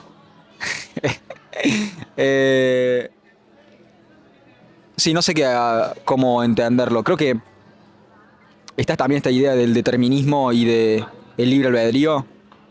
Y creo que la experiencia del libre albedrío, como no podemos vivir sin al menos tratar la ilusión del libre albedrío, que es la proposición que hacen los deterministas, como algo fundamental. Como que tenemos voz y voto. Porque si vos no tenés voz y voto, simplemente no tenés ilusión, entonces ¿por qué no elegir los placeres, el hedonismo? Está la experiencia. Volviendo al punto del Espíritu Santo y de la voz que te dice siempre lo que deberías hacer si quisieras hacer el bien. No podés acallar esa voz. Y de alguna u otra manera, no sos vos mismo, sino que es una voz que está, incluso si no querés que esté, incluso si querés reprimir, sigue estando. Entonces eso es muy paradójico, muy interesante de considerar. Sobre el mal, creo que hay una naturaleza dual de la existencia, de la realidad. Está el bien y está el mal, está la posibilidad de hacer el bien y de hacer el mal. ¿Por qué existe? No sé, ¿por qué estamos prendidos? ¿Por qué existimos nosotros también? Lo que a mí me deja tranquilo es lo que te dije, como quizás sea la única forma, es mi forma de entenderlo, quizás esté errado, y ahí vuelvo sobre esa idea de de que Dios es infinitamente misterioso y nunca vamos a entender completamente la naturaleza de Dios, porque somos limitados, hagamos eso. Pero, ¿por qué estamos acá? La respuesta que yo le doy a eso, para dormir tranquilo, es la única forma, probablemente errado, es la única forma en la cual Dios se puede experimentar a sí mismo, o el universo puede explorarse a sí mismo, siendo limitados. Es lo único que le falta a Dios, esa limitación para poder entenderse. Todo esto que te conté, que a mí me parece brillante y me aplaudo en la espalda y digo, wow, qué chabón zarpado, mira lo que dijo. Me agarró un profe de filosofía que conocí acá, le mando un saludo si está escuchando esto, a José María Boeto, y me dijo, sos un idiota y no tenés razón por estas cosas, por estos preceptos que estás violando de lógica, pero bueno, ya lo tendré de vuelta porque me caga de pedo, me diga cómo soy un idiota. Pero bueno, el mal. El mal no es el nihilismo. Como yo lo veo, el mal es el espíritu de Caín, expresado en el diablo, pero como un precursor siendo Caín. Hay como dos formas o tres formas de comportarse en la realidad. Una es cargar con tu cruz, siendo reflejado en Abel. Está en Génesis eso, ¿verdad? Bien. Abel y Caín, los dos hijos de Adán y Eva, los dos primeros seres humanos hechos y derechos, no creados por Dios, sino a través de la creación sexual, presumo. Abel siendo alguien que hace los sacrificios necesarios para agradar a Dios y por ende le va bien y tiene sus buenos frutos. Y Caín siendo alguien que se resiente en contra de Dios. También hay muchas implicaciones y es muy cortita la historia, pero está cargada de significado. Es impresionante. Caín es agricultor y Abel hace ganadería, digamos, como que le da esa implicancia tiene de que los sacrificios de Abel son de mayor valor en comparación a los de Caín, de que son de verduras y vegetales que no son tan valiosos como la carne en ese sentido. Caín va a decirle a Dios, che, Dios, ¿qué onda con el mundo que creaste en el cual yo me reviento el culo y no estoy teniendo el resultado que yo creo merecer? Y Dios le dice algo así, la traducción es muy, anda a saber en qué idioma fue escrito y toda la movida, la traducción que escuché yo es algo así como, el pecado es un felino en celo que vos dejaste entrar a tu casa y que tenga su voluntad sexual con vos, como una voluntad de dejarlo que entre, de aceptar el pecado o el mal y de dejar que hierva adentro nuestro hasta que se convierta en una acción. Y todo esto viene de una interpretación de Jordan Peterson. ¿Te suena Jordan Peterson? Me ha influido en barbaridad. Todo lo que digo creo que es una repetición de baja calidad de lo que él hace y es un mentor a distancia intelectualmente hablando y espiritualmente hablando. Sobre las personas que deciden hacer asesinatos en masa con armas. Estas personas son niños, adolescentes, generalmente, que están resentidos, pero también se pasan meses resintiéndose y planeando cuidadosamente un plan para hacer el mayor mal posible. Yo puedo decir, bueno, tenían algo en contra de la sociedad o de la gente que mataron. Quizás era lisa y llanamente algo en contra del principio de la realidad o de Dios. Creo que cualquier persona que quiera hacer el mal, quiera hacerle un fuck you a Dios y decirle, ¿por qué me creaste? O decirle, bueno, la frase favorita de Marx, que es la frase que dice Mefistófeles, no leí ese libro tampoco, estoy hablando del culo, que es en Fausto, de Goethe, que encarna al diablo en ese cuento, en esa novela, dice, todo lo que existe merece perecer.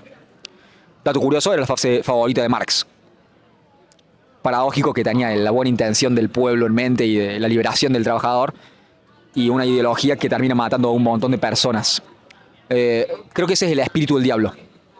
Todo lo que existe merece perecer. La existencia no debería ser, nunca debería haber sido. Y creo que esos son los dos antagonismos entre Jesús y el diablo. El diablo quiere, o la principalidad del mal quiere que todo lo que existe deje de ser.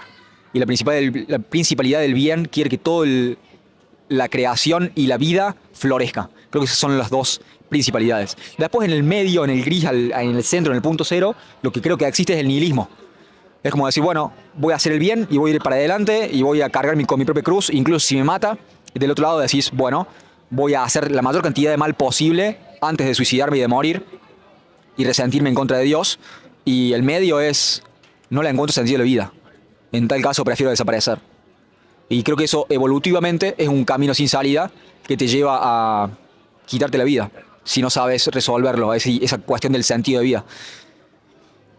Pero creo que es necesario, boludo. Este es el punto. Creo que de alguna manera es mejor un bien sin libre albedrío, porque en tal caso no es un bien. Si el perro actúa como perro, sea que muerda tu pierna o que te pida caricias, ¿es un bien si no hay conciencia allá adentro? Quizás no, quizás el bien realmente toma únicamente si existe esa profundidad del mal. ¿Qué tan virtuosa es esta civilización en contraposición con la Alemania nazi? Una máquina de exterminio humano. Yo creo que es muchísimo más virtuoso si existe el mal que si no existe y que simplemente fuéramos autómatas sin saber que estamos vivos. Entonces, en ese sentido, creo que el mal es una precondición para que exista el bien, paradójico como suene. ¿Cómo te cae esa proposición?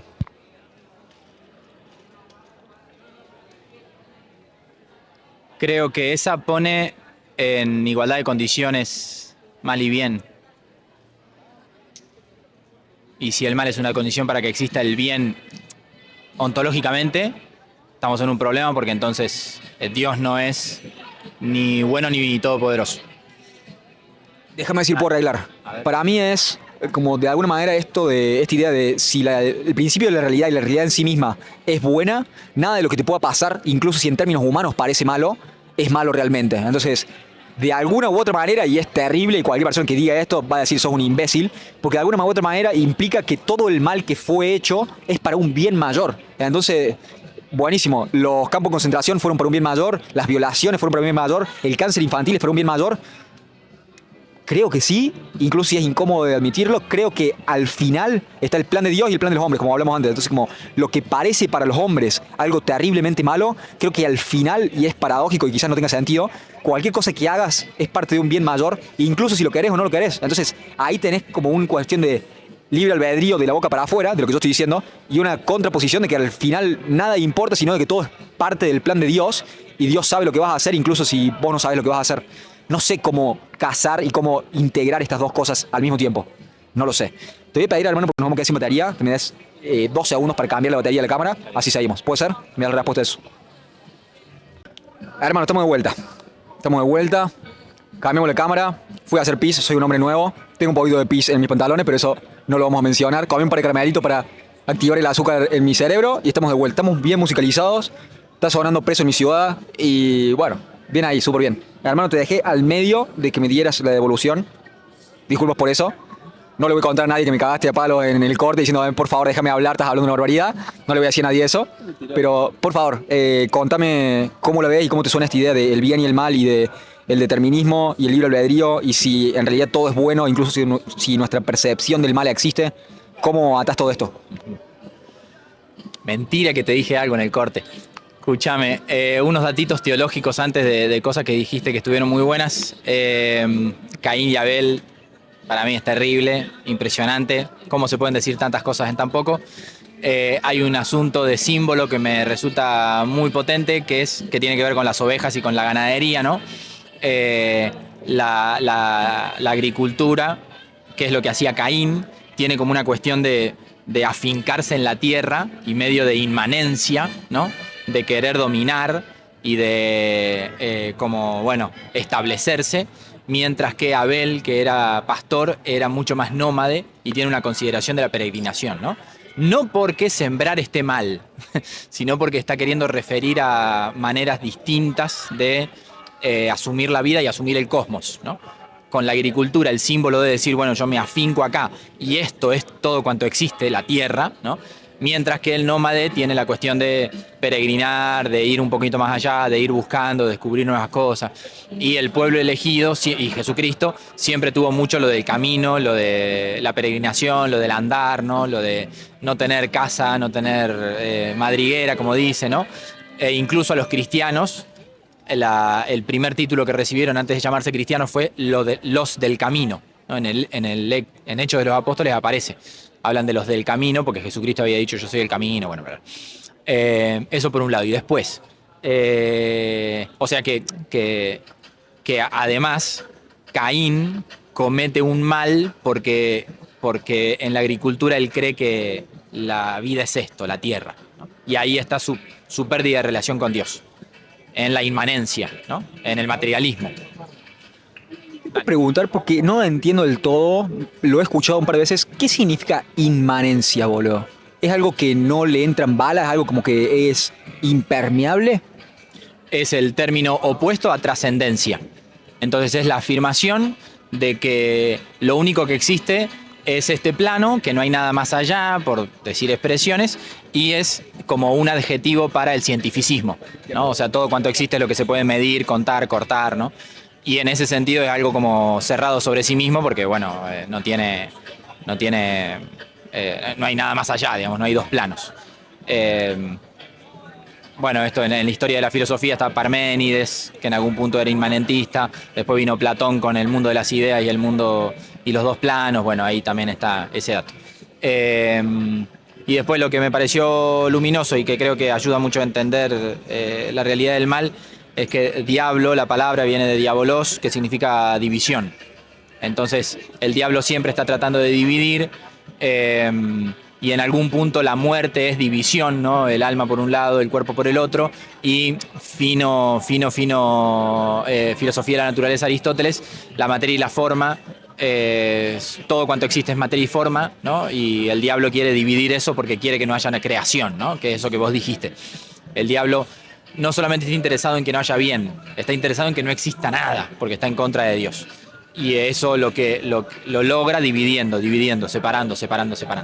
Mientras que Dios es unidad, la gracia une, ¿no? Lo sobrenatural y lo natural, y se utiliza, por ejemplo, en el Evangelio el término símbolo, que es el contrario a diablo. Mientras diablo divide, símbolo une, de ahí viene síntesis, por ejemplo, del mismo prefijo, ¿no? Síntesis como lo que une, el símbolo es lo que une. Entonces cuando se refiere, por ejemplo, a que la Virgen María meditaba cosas en su corazón, el término bíblico es simbolein, me parece en griego, lo cual refiere como que la Virgen unía cosas dentro suyo, ¿no? Mientras que el diablo separa, la Virgen une. Y Jesucristo cuando predica, cuando enseña, cuando muere en la cruz, está uniendo todo, ¿no? Une el cielo con la tierra. Eso es la encarnación, ¿no? La unión de lo divino con lo humano. Entonces, bueno, ahí está muy clara la oposición entre el plan del diablo y el plan de Dios. Y lo que el diablo quiere para el hombre, dividirlo, separarlo, disgregarlo, y lo que Dios quiere, que es unir. Por eso el pecado, decimos que es pecado contra Dios porque nos separa de Dios, es pecado contra nosotros mismos porque nos mata, nos separa, nos escinde, nos hace tener como múltiples personalidades en algún punto, y el pecado también es pecado contra el prójimo porque me aparta de los otros, o sea, daño a los otros, pero también corto con la comunidad. Y por eso la confesión cristiana tiene ese doble dinamismo. Me confieso con Dios y le pido perdón a Dios, y hay un representante de Dios que a su vez es representante de la comunidad, ¿no? Que es el sacerdote. Entonces esto la gente mucho dice, no, yo me confieso con Dios, no sé qué. Bueno, estaría faltando el elemento comunitario de pedirle perdón a quien representa a la comunidad, porque el pecado separa de Dios, me separa de mí mismo y me separa también del prójimo, de mis hermanos, de la comunidad. El término separación me parece como muy potente para hablar del mal. Y creo que frente a estos presupuestos o el determinismo, por ejemplo, y demás, al menos mi experiencia humana me indica otras cosas, ¿no? Después, medio que el botón rojo de la simulación es siempre posible. O sea, siempre es posible que estemos dentro de la Matrix. Siempre es posible que sea una simulación. Y en algún punto sí. Una simulación bien hecha, calculo que será así, digamos, no sé. Siempre está esa posibilidad. Entonces es medio un absurdo. Ganarle a quien dice, no, todo es una simulación y no se puede pensar porque pensás dentro de la simulación. Bueno, ya tengo que entregar las armas y ya está, no podemos hacer nada. Pero la experiencia humana es una experiencia de una tensión continua entre la fuerza del mal que viene a separarme, a disgregar, a matar, que me viene también a centrar en mí mismo y decir yo soy el importante, Dios no y los otros no, y la fuerza de Dios que me lleva al sacrificio, al servicio, al entregarme a los demás, ¿sí? Al encontrar también en los otros razones para amarlos. Entonces, bueno, en mi experiencia personal, los dos caminos están muy, muy, muy claros, ¿no? y yo soy capaz de darme cuenta cuando transito uno y cuando transito el otro. Y la iglesia o la vida cristiana tiene medios para ayudar en los dos caminos, ¿no? Para que el camino del bien pueda ser profundamente acrecentado y más fecundo, y para que el camino del mal pueda ser enmendado. Y esa es la garantía, si se quiere, de la iglesia, ¿no? Se dice que tiene todos los medios de salvación la iglesia. ¿Uno se puede salvar si no conoce la iglesia católica? Sí, también, porque puede con su conciencia, Pepe Grillo, hacer el bien. La iglesia tiene todos los medios. Después está en el cristiano de a pie aprovechar, en el buen sentido, de esos medios, ¿no? Usarlos bien. Porque incluso uno puede ir a misa muy seguido y sin embargo no ser totalmente consecuente con esa vida de fe, ¿no? Entonces hay dos caminos muy claros. La iglesia tiene medios para acrecentar el camino del bien, para ayudar a que no caigamos en el mal y para ayudarnos a volver del mal hacia el bien en el caso en el que caigamos, ¿no? Y esa experiencia humana a mí me parece la experiencia más clara, digamos, ¿no? Yo la vivo muy claramente, entiendo que es una experiencia habitual del ser humano, ¿no? Se me vienen un par de cosas, boludo.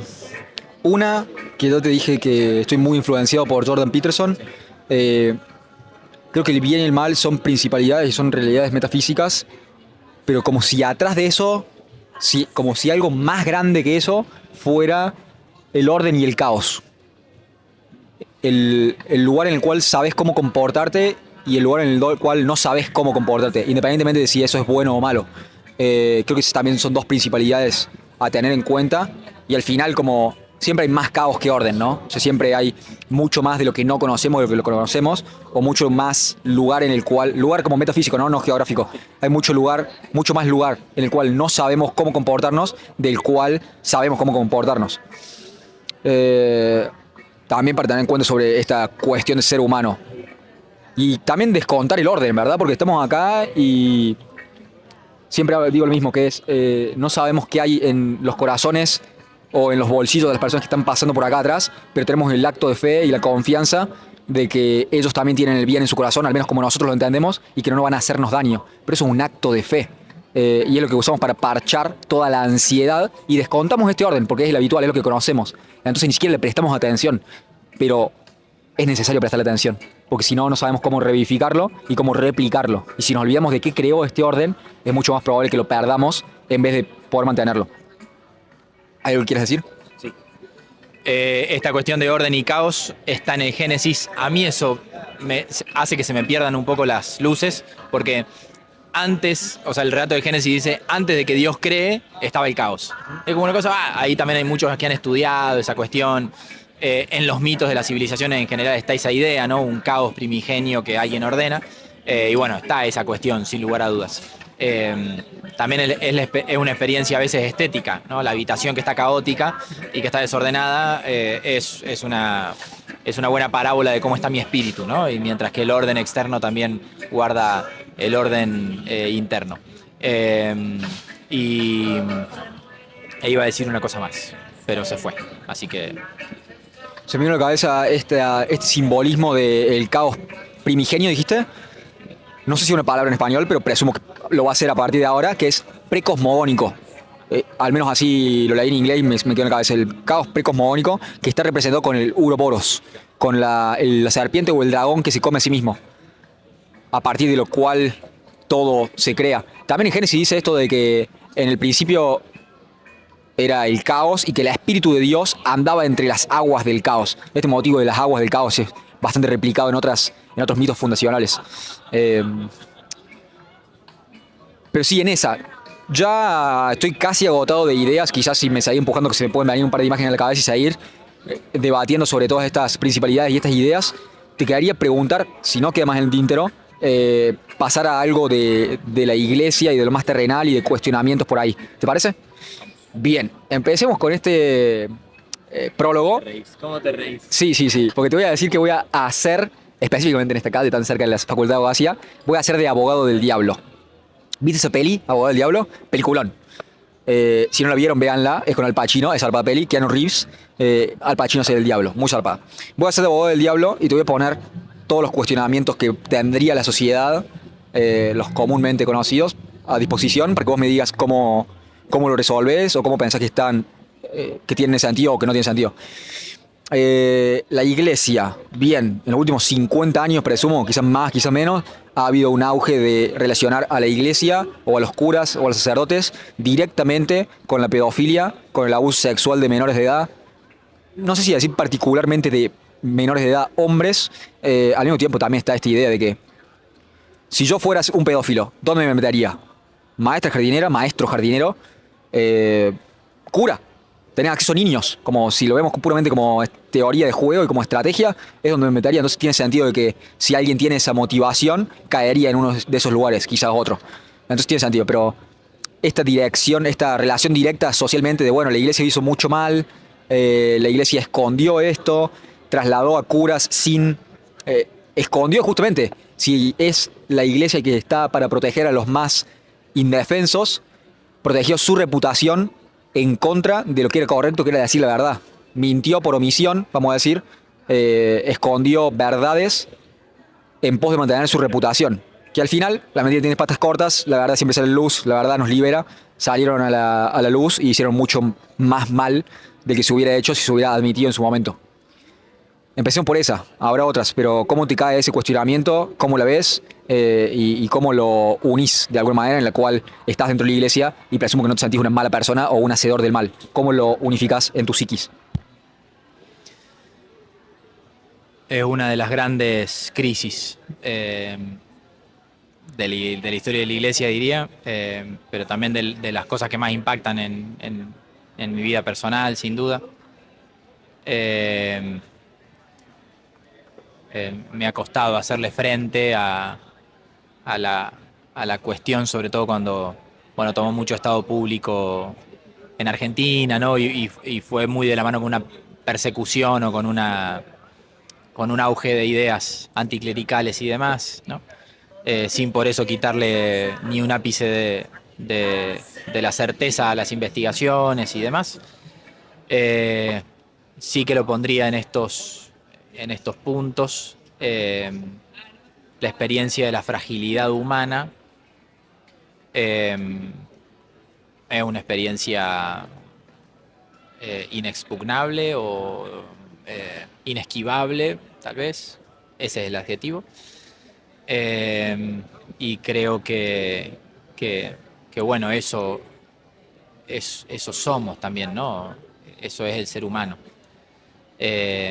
Esa continua batalla interna entre la fuerza del mal y la fuerza de la gracia y la fuerza del bien. Eh, a mí me ha llevado a rezar mucho, sin duda, digamos, a embolarme a veces también, ¿no? Con la situación particular, con la persecución, con la iglesia. Y a volver a tomar conciencia de que la iglesia es una institución, pero es un misterio mucho más grande y que tiene esta dualidad donde es una institución, como institución, que ha hecho mucho bien y que también ha hecho mucho mal, digamos, ¿no? Y está a las luces. Y pensar ese macrocosmos, si querés, en mi propia vida también, ¿no? Decir, bueno, yo soy capaz de cosas muy buenas y muy nobles, y si no estoy atento y vigilante, y si no estoy cerca de Dios, también soy capaz de cosas malas. No porque vaya a incurrir en eso, digamos, no porque haya tenido esa situación, pero sí porque el mal está, digamos, ¿no? Y de algún modo se conecta este tema con lo que veníamos hablando antes, ¿no? Sobre el asunto del mal y del sufrimiento y del mal hecho y del mal que uno puede hacer. Bueno, veo que es una de las grandes crisis, como te decía, del final del siglo XX, impacta de lleno en el siglo XXI y ha llevado a una serie de revisiones, ¿no? A nivel de la manera de gestionar, de la manera de tratar, de la manera de acompañar, de la manera de formar también a los sacerdotes y demás. Pero que es importante también decir que bueno, así como existe este mal, también hay un bien muy grande que se hace, ¿no? Y a mí me ha pasado de conversar así con chicos y decir, bueno, no, que los curas, esto y aquello, y decir, bueno, ¿cuántos curas conocés? Porque los sabés por lo que dicen los medios, digamos, pero la experiencia que vos tenés de sacerdote es muy distinta, ¿no? Y bueno, me ha tocado estar en contacto con alguna persona que vivió una situación de abuso de conciencia y bueno, también, ¿no? Como muy duro. El proceso personal, el proceso espiritual, el proceso se quebranta la credibilidad de la iglesia, ¿no? Y bueno, veo que es eso algo con lo que hay que caminar hoy en día. O sea, y capaz que gran parte de la crisis de la posmodernidad tenga que ver con eso también, ¿no? Que con lo único que salvaguardaba, vos lo dijiste, el orden de un orden, la posibilidad de un orden que era la iglesia, quedó en claro que también tenía sus patas flojas, ¿no? Que también las tiene y que está muy claro, porque no deja de ser una institución humana, acompañada por la gracia y en ese sentido misterio de comunión, pero no deja de ser una institución humana, ¿no? Bueno, diría esas cosas de un tema que me provoca un escozor y un dolor muy grande, y de un tema que veo que nos ha puesto en la necesidad de cuidar mucho más de nuestra gente, de cuidar mucho más la formación, de cuidar mucho más los ambientes de la iglesia, eh, y también nos ha puesto en una situación a veces de tener que pedir permiso para algunas cosas, ¿no? A veces antes la iglesia tenía una presencia en la sociedad que no la tiene y bueno, a veces hay que ganárselo, digámoslo, en algún sentido, ¿no? Me pasó una vez, teníamos un curso, iba a estar en un webinar con una editorial, no sé qué, subí un video mío en la promoción, se viralizó en algún punto, pero se viralizó porque todos los comentarios, este cura pedófilo, no sé qué, ¿viste? Y nada, bueno, gratis la cachetada, pero bueno, en algún punto eh,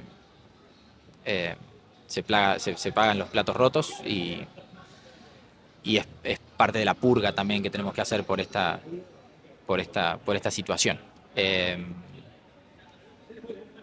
Bueno, diría eso. Sí, creo que también es parte de algo más grande, que es la ruptura de confianza de todas las instituciones.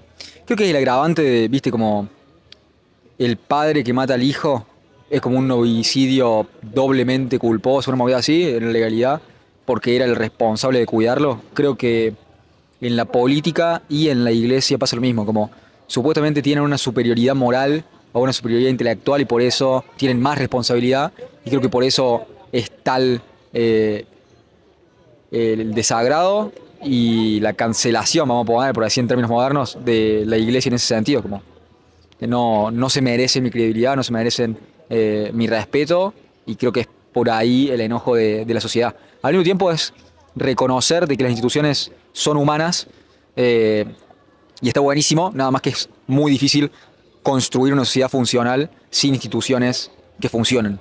Y hoy por hoy tenemos una desconfianza de todas las instituciones, el periodismo ni hablar. En estos últimos días, en estas últimas 48 horas han sido bastante pesadas, particularmente. Eh, Hablando de la pauta oficial. Otra institución que hemos perdido es el periodismo, es la búsqueda de la verdad. Creo que de igual manera es el momento en el que sacas la pieza de más abajo del Jenga, se empieza a caer toda la torre. Y si sacaste a Dios del medio, sacaste la iglesia, que era la institución que mediaba ese mundo con el mundo humano, de ahí empezamos a caer con todo. Si ya no es necesario ir a la iglesia los domingos, si ya la monogamia es opcional, si ya el bien es algo relativo, ¿por qué no matar, robar, violar, mentir?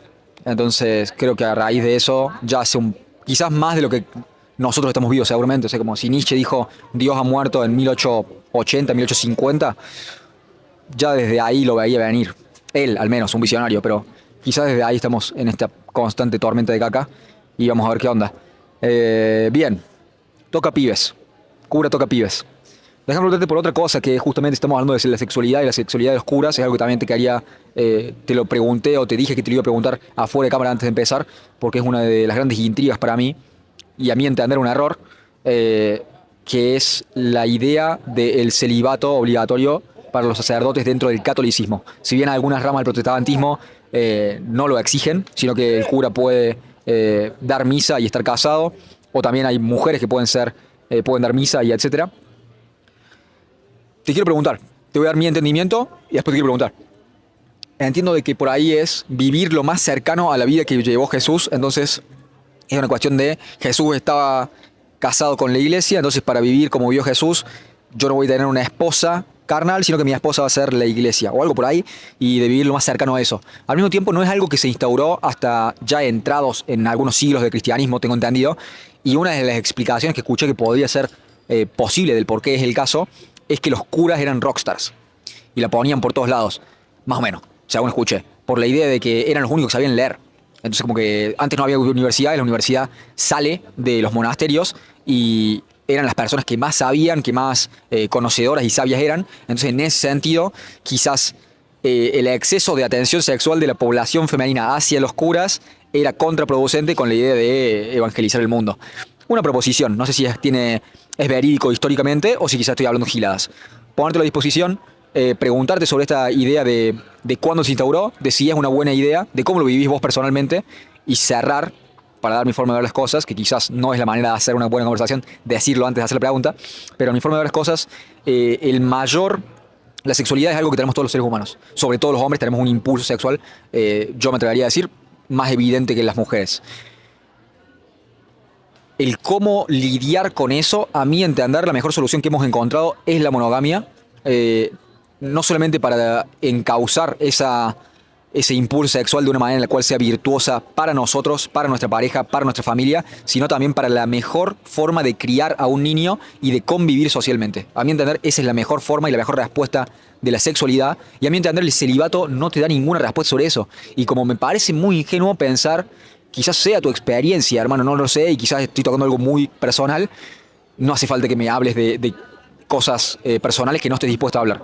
Pero para mí la única forma de, si tenés un impulso sexual y sos hombre, porque los únicos sacerdotes en el catolicismo pueden ser hombres, ¿cómo vas a lidiar con ese impulso sexual que tenés? Restricción me parece poco probable, entonces la otra forma de lidiar con eso es la masturbación, lo cual también es un pecado. Entonces como que me deja completamente disconforme e insatisfecho sobre cuál es la solución que encontró la Iglesia Católica para las personas que mayor vocación de servicio dentro de la Iglesia tienen. Y no lo entiendo, y me parece completamente contraproducente y que quizás cree más mal que bien. Mi forma de ver las cosas. Esos son mis cuestionamientos, mis objeciones, mi forma de ver las cosas. Te lo quiero poner a disposición para que vos me digas, no hace falta que sea personalmente cómo lo vivís o que me des detalles, sino tu observación y si estás dispuesto, tu camino y tránsito personal sobre esto, y si pensás que es algo intrínsecamente bueno, si hace más bien que mal, o cómo lo ves, simplemente, cómo lo ves. Bien. Algunas aclaraciones previas. Hay iglesias católicas, en el sentido amplísimo, donde los pastores o los sacerdotes están casados, pero porque estaban casados y se ordenaron sacerdotes, ¿sí? Ninguna de rito romano, sino de otros ritos, pero que son iglesias católicas que a veces mal se les llama ortodoxas, porque son griegas o demás, pero que son católicas, es decir, están en comunión con Roma, aceptan al Papa, celebran los sacramentos y demás, y era un hombre casado que inició el camino hacia el sacerdocio.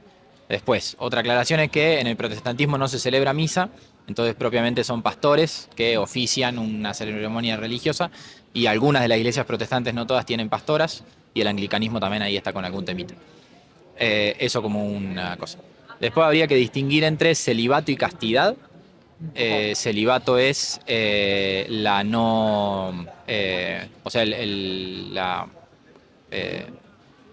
rechazo, tal vez. No, estaba pensando más bien en el vínculo sexual con otra persona.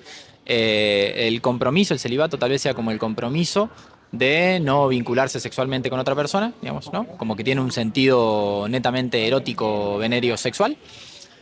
O genital, digamos, mientras que la castidad es un voto y también un don de un amor perfecto a todos. Entonces, por ejemplo, los religiosos, entre los cuales están los jesuitas, ¿sí? Los escolapios, los franciscanos, los dominicos, y también existen religiosas, hay muchas congregaciones religiosas, las Teresas que están por acá atrás y demás, ellos hacemos voto de castidad que implica algo más que el celibato. Entonces, el celibato y además una promesa y un compromiso profundo de amar a todos con un amor muy grande. ¿Cómo nació esto en la iglesia? Hace muchísimos años. Estamos hablando de la fundación de la iglesia, siglo III, siglo IV. Algunas personas que viviendo dentro de las ciudades dijeron nosotros queremos una vida cristiana más radical y se fueron a vivir al desierto y se comprometieron a una vida de penitencia, digamos, ¿no? Una vida de sacrificio, entre las cuales ese sacrificio estaba el no formar familia. Entonces, eso es un poco como la castidad. Nace con los padres del desierto, con los primeros eremitas, con los que se van de las ciudades a vivir en el desierto a rezar y chau. Y ellos, bueno, hacen como una promesa muy especial de amar sobre todas las cosas. Y el celibato es una cuestión un poco más disciplinar, ¿no? Que implica el no formar familia y no tener relaciones sexuales. En ese sentido es que se suele decir que el celibato para el sacerdocio diocesano es disciplinar, ¿no? Es decir, que podría ser, se dice, que en la iglesia, digamos, haya sacerdotes que estén casados. Eso es lo que se dice, lo que se estudia, porque es una cuestión más bien canónica, ¿no? En el sacerdocio diocesano, que no es lo mismo que la vida religiosa. La vida religiosa tiene un compromiso mucho más profundo de la vivencia de la castidad y por lo tanto de amar a todos y por lo tanto de vivir como vivió Jesucristo, que es lo que vos dijiste. Bueno, pondría esas cuestiones. Después, en mi vida personal, evidentemente son vaivenes, como hemos dicho ya varias veces. Creo que la vida son esos vaivenes. Pero sí que identifico un don grande de parte de Dios que tiene que ver con la vivencia de la intimidad con Él. Y que lo más desafiante para mí ha sido y es no tanto el rechazo, la renuncia de no tener mujer, sino más bien el de no tener mis propios hijos, ¿no? Con el paso del tiempo, eso fue como mucho más profundo. Y tuvo que ver con el nacimiento de los hijos de mis amigos. Ahí fue como decir, pará, esta es mucho más profunda que la otra, digamos, ¿no? Tal vez siendo más chico era como la cuestión de decir, bueno, no tener relaciones sexuales, no tener una esposa, no tener quien me quiera. Después, sin dejar eso de estar, sí que hay un elemento de renuncia mucho más profundo en no gestar los propios hijos, en no criar los propios hijos y demás. ¿Cómo se entiende esto? ¿Cómo se come esto? La cuestión natural está. De hecho, lo decíamos al principio, esto de ser llamado o que se nos llame padres, digamos, me parece una cosa también significativa. La cuestión natural está. La vocación natural a la paternidad y a la esponsalidad está en todos los seres humanos. Reconocemos un llamado sobrenatural a algo más potente, más profundo, distinto, en servicio, siempre, de otros, del prójimo. O sea, no en la vanagloria, sino en el servicio de los demás. Que implica una conducta, un modo de vida más radical. En esto a mí me ayuda mucho también pensar a nivel histórico cómo la Iglesia desde el principio tuvo cosas que parecen que atentan contra el ser humano, en el sentido de que desde el inicio la Iglesia fue martirial, es decir, aceptó la muerte, cuando en general la intencionalidad y el instinto del ser humano implica conservar la propia vida. La Iglesia acepta la muerte y casi que proclamó que entregar la vida de manera frente al injusto, digamos, está bien, ¿no? O sea, el martirio como muy en contra del instinto humano, y la virginidad y el celibato y la castidad también como elementos que van en contra de los instintos del ser humano, que tiene que ver con procrear, ¿no? Entonces estaríamos como el instinto de conservar la propia vida y el instinto de procrear, que son como dos cosas muy importantes, gregarias del ser humano casi que como animal, son superadas, digamos, integradas desde el principio por la propuesta cristiana, tanto en el martirio como en la virginidad, que son elementos que estuvieron desde el inicio, ¿no? Se fueron configurando después como instituciones y se fueron reglando y legislando, digamos, tiempo después, lógicamente, pero como experiencia estaba, ¿no?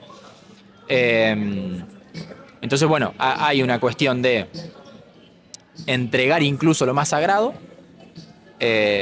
en proclamación de algo más sagrado. No manifestando que eso no es sagrado, sino en proclama de algo mucho más sagrado, ¿no? Y haciendo eso como una renuncia, efectivamente. Esto trae problemas. Esto genera personas tristes, genera personas mediocres, genera personas que no pueden entregarse. No necesariamente.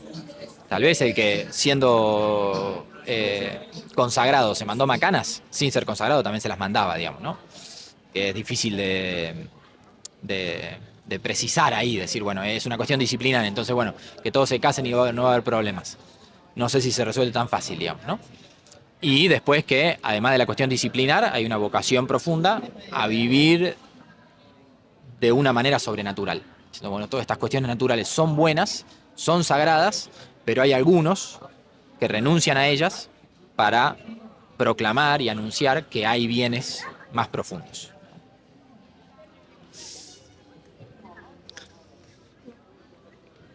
Loquísimo. O sea, como no me cuesta un montón entenderlo.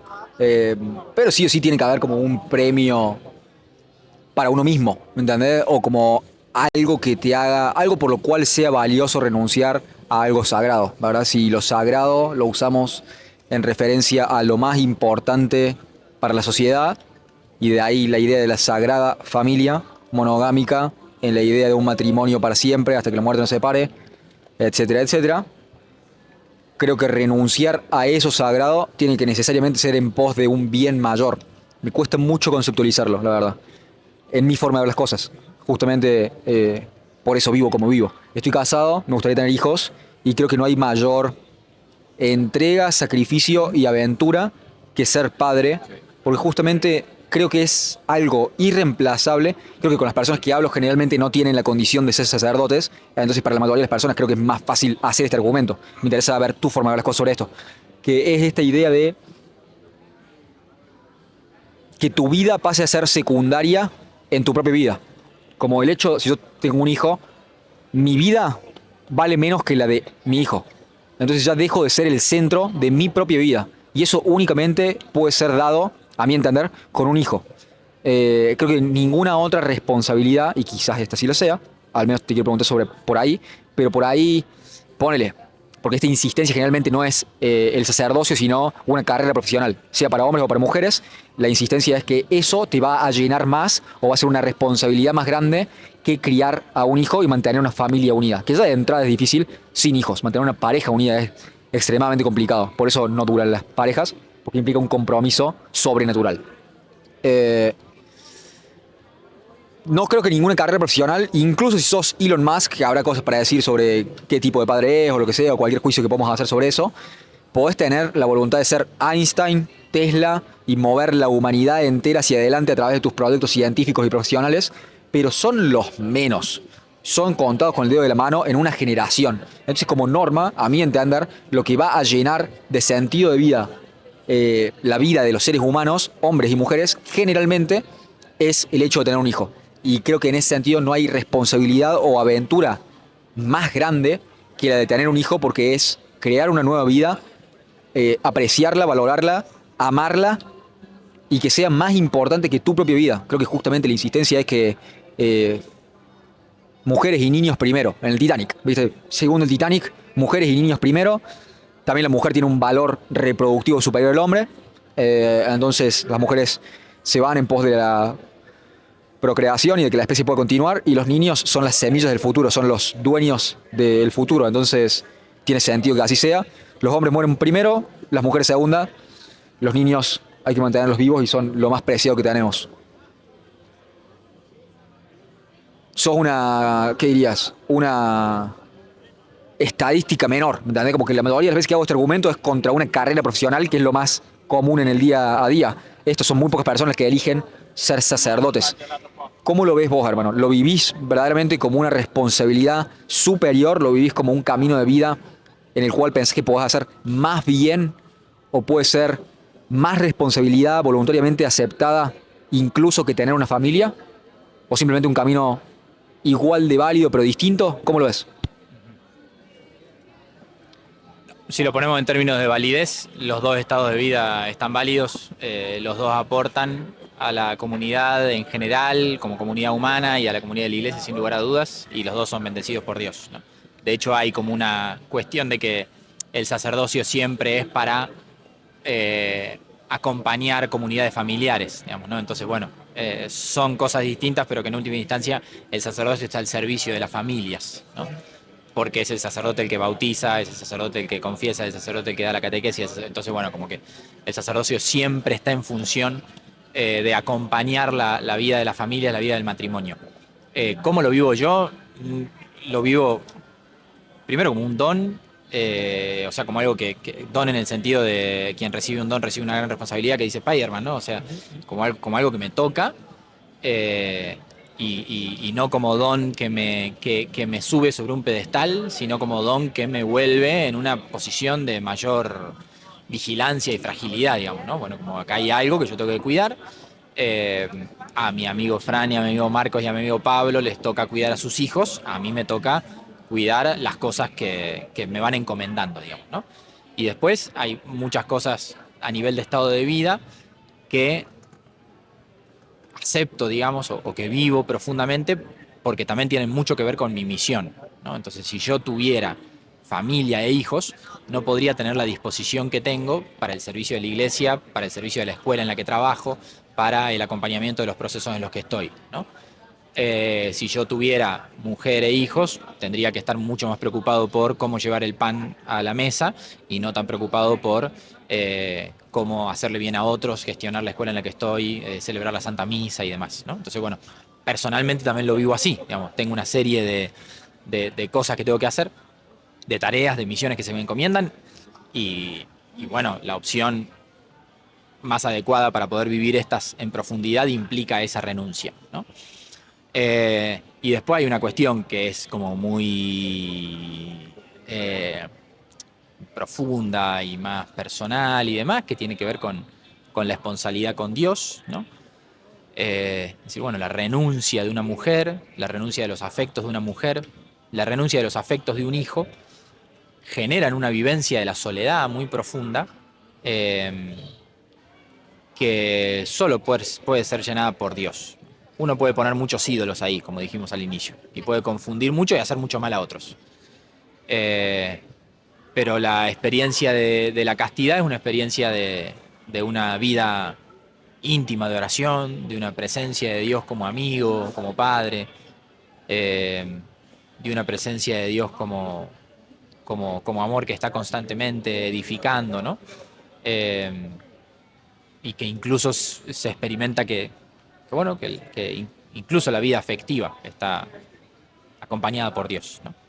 Esa experiencia de vínculo con Dios es la que permite después que el servicio ministerial de acompañar a otros, de perdonar, de abrazar al que lo necesita y demás, sea mucho más profundo, porque como mi experiencia de contacto con Dios es mucho más profunda, después lo que yo puedo replicar con otros es mucho más profundo.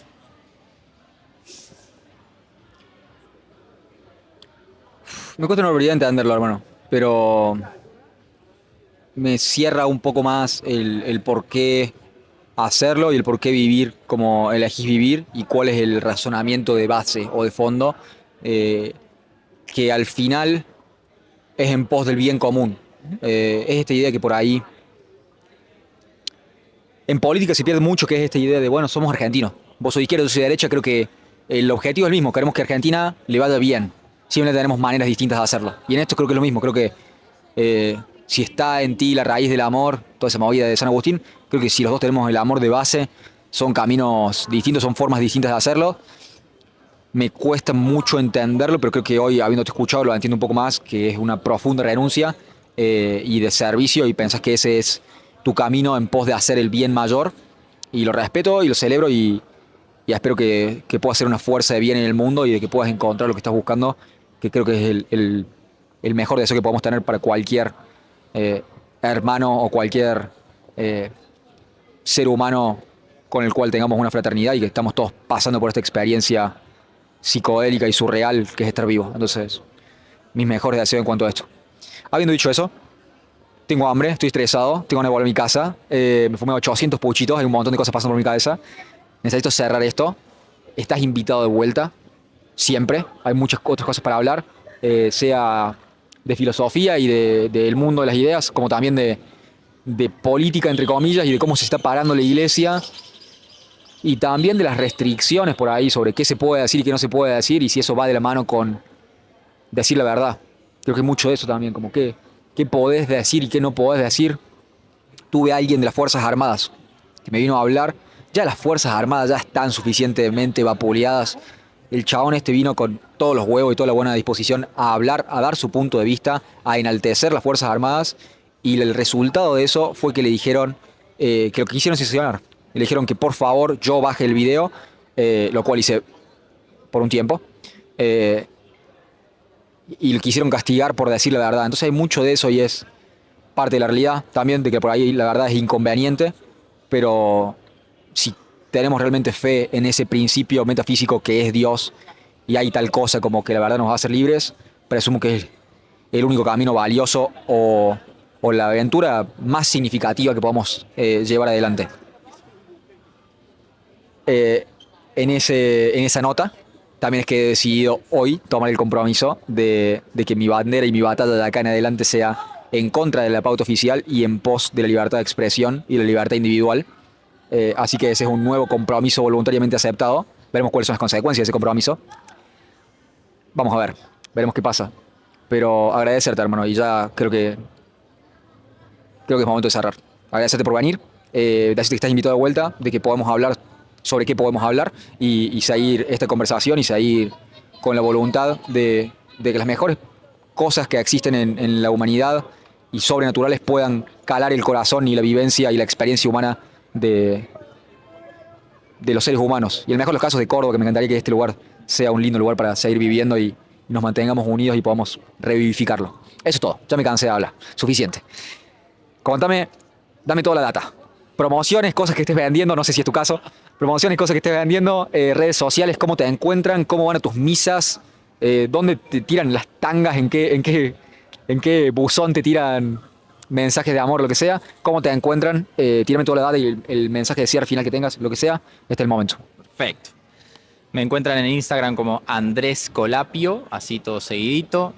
Tengo un podcast que estamos ahora reviviendo que se llama De Mates y Picaportes en YouTube. Me buscan como Andrés Rodríguez. ¿Cómo se llama en YouTube?